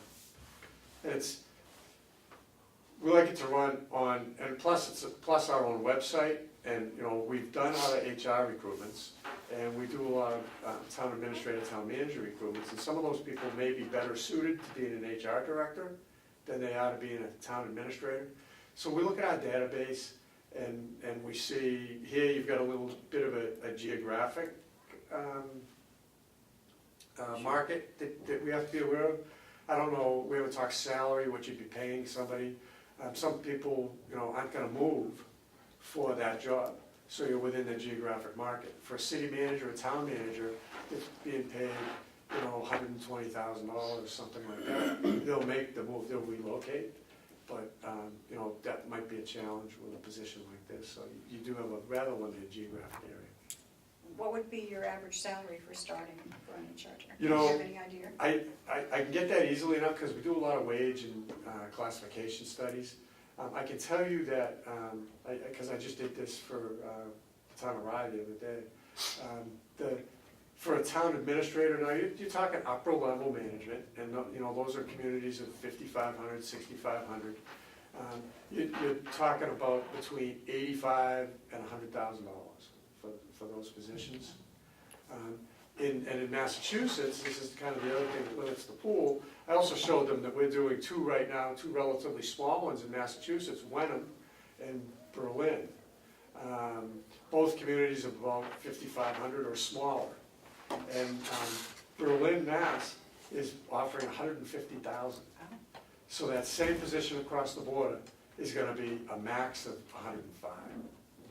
Well, and it's a geographic area too. I mean, Right. Berlin's a pretty affluent area. Berlin, Mass? Yeah. Berlin, Mass is farm country. Yeah, but Kind of is. They're just hitting some development now. There are some malls in the area. They're down towards.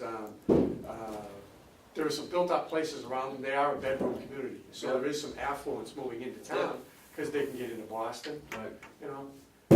But Wenham's a beautiful seacoast community, affluent. They have some funding challenges with the regional school, but they're I think that's posted like 120 or something like that. That's just the difference in the border. Are those So- town administrators or Those is are- this Those HR? are town administrators. I'm just kind of using that as a comparison, because they're executive level positions, you know, so, just by way of example, that's all. So we do a lot of wage and classification studies, so, and we've done 1 or 2 for counties in New Hampshire, so I'd be able to talk to our person that does those, and just kind of get some idea. But you're also competing not just with counties, you're competing with towns that have HR directors. You know, because it's, an HR director's an HR director, and it's really about geography and money at this point.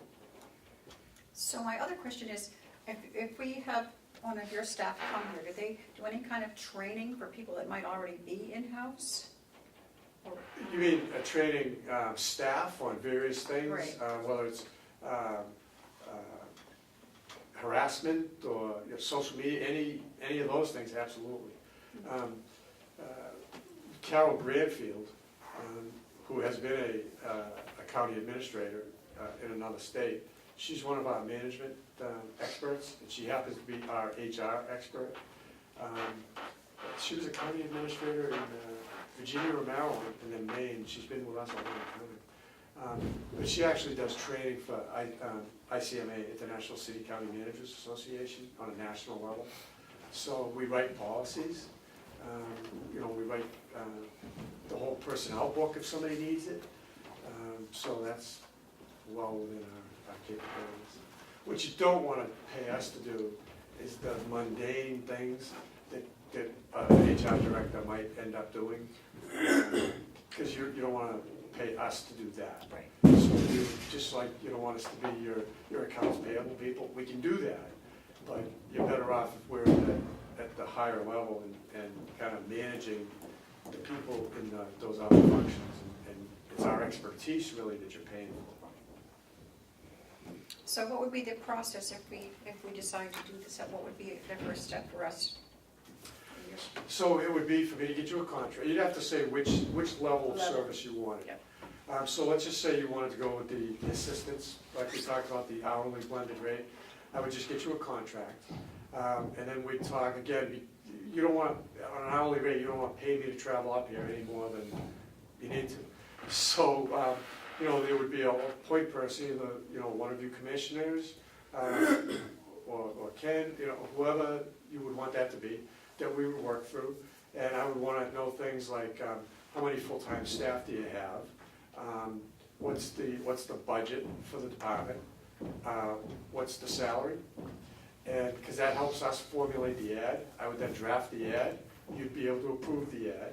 We'd edit it to, you know, we'd place the ad, and then it's off to the races, pretty much. At that point, I'd also be talking to, or one of us would be interviewing, probably a one-on-one phone interview with each of the commissioners to just understand what are the, every place, or maybe Ken, you know, maybe you delegate that to Ken. We just need to understand what are the immediate challenges in the role here. You know, are you facing some challenges? Is that person going to face some challenges in HR? You mentioned training. Is that a gap? Do we need to fill that gap? Do we need to develop personnel plans, you know, stuff like that?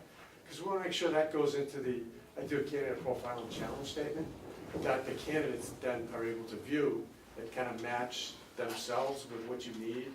And it also helps guide us as we go through the screening process.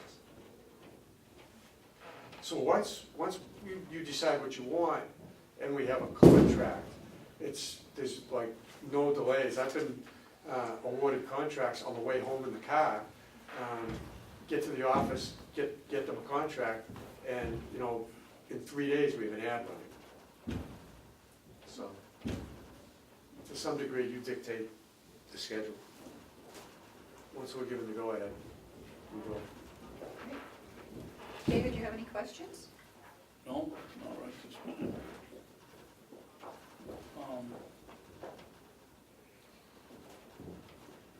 You don't think we'd get a large pool?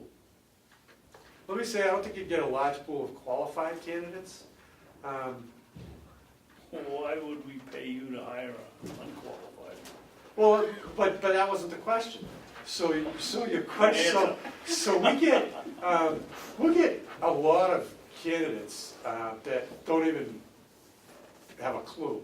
So we weed them right out at the very beginning, so that's why you never see them, and that's why you pay us to do that. Otherwise, somebody here has to read those resumes and read those cover letters.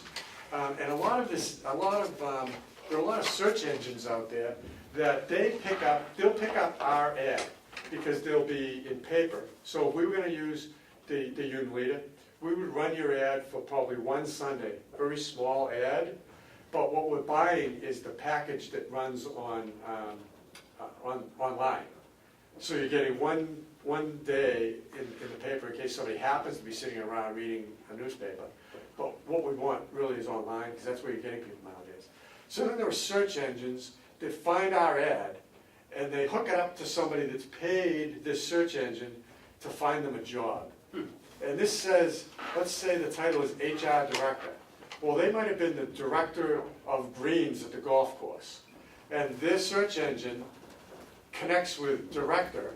Next thing you know, we have that. Groundskeeper. Exactly. And it happens all the time when we use the word manager or administrator. And I'll say that a third of the applicants, let's say it's I just keep using a town administrator because those are the most frequent things. Let's say we have 40 candidates. A third of them are eliminated, they're not even close, right? And then a third are really the viable candidates, and there's a third in the middle that we end up, cutting out one way or another. So we really want to just get to you. We don't want you interviewing 10 or 15 people. Ideally, I'd like to get you 3 to 5. I'd be happy to get you 3 well-qualified candidates. 5,000. That was our last human resource. I like that.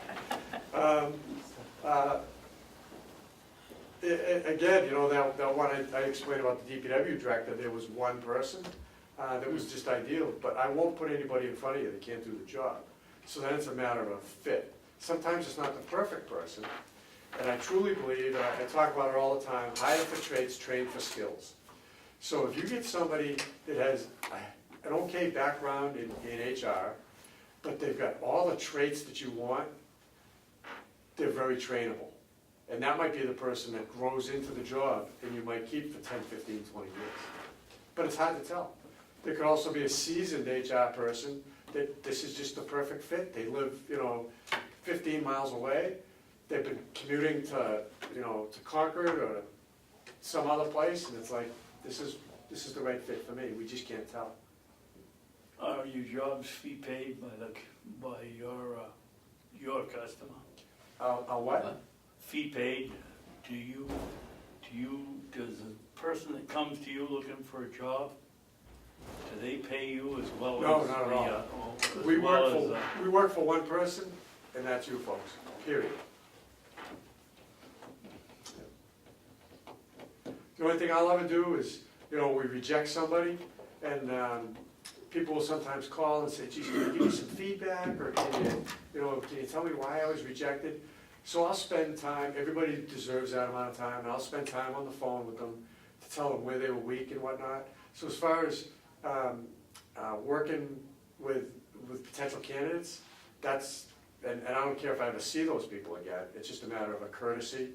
I think people helped me in my career, so I'll do that, but absolutely no, we're not beholden to anybody, except the client.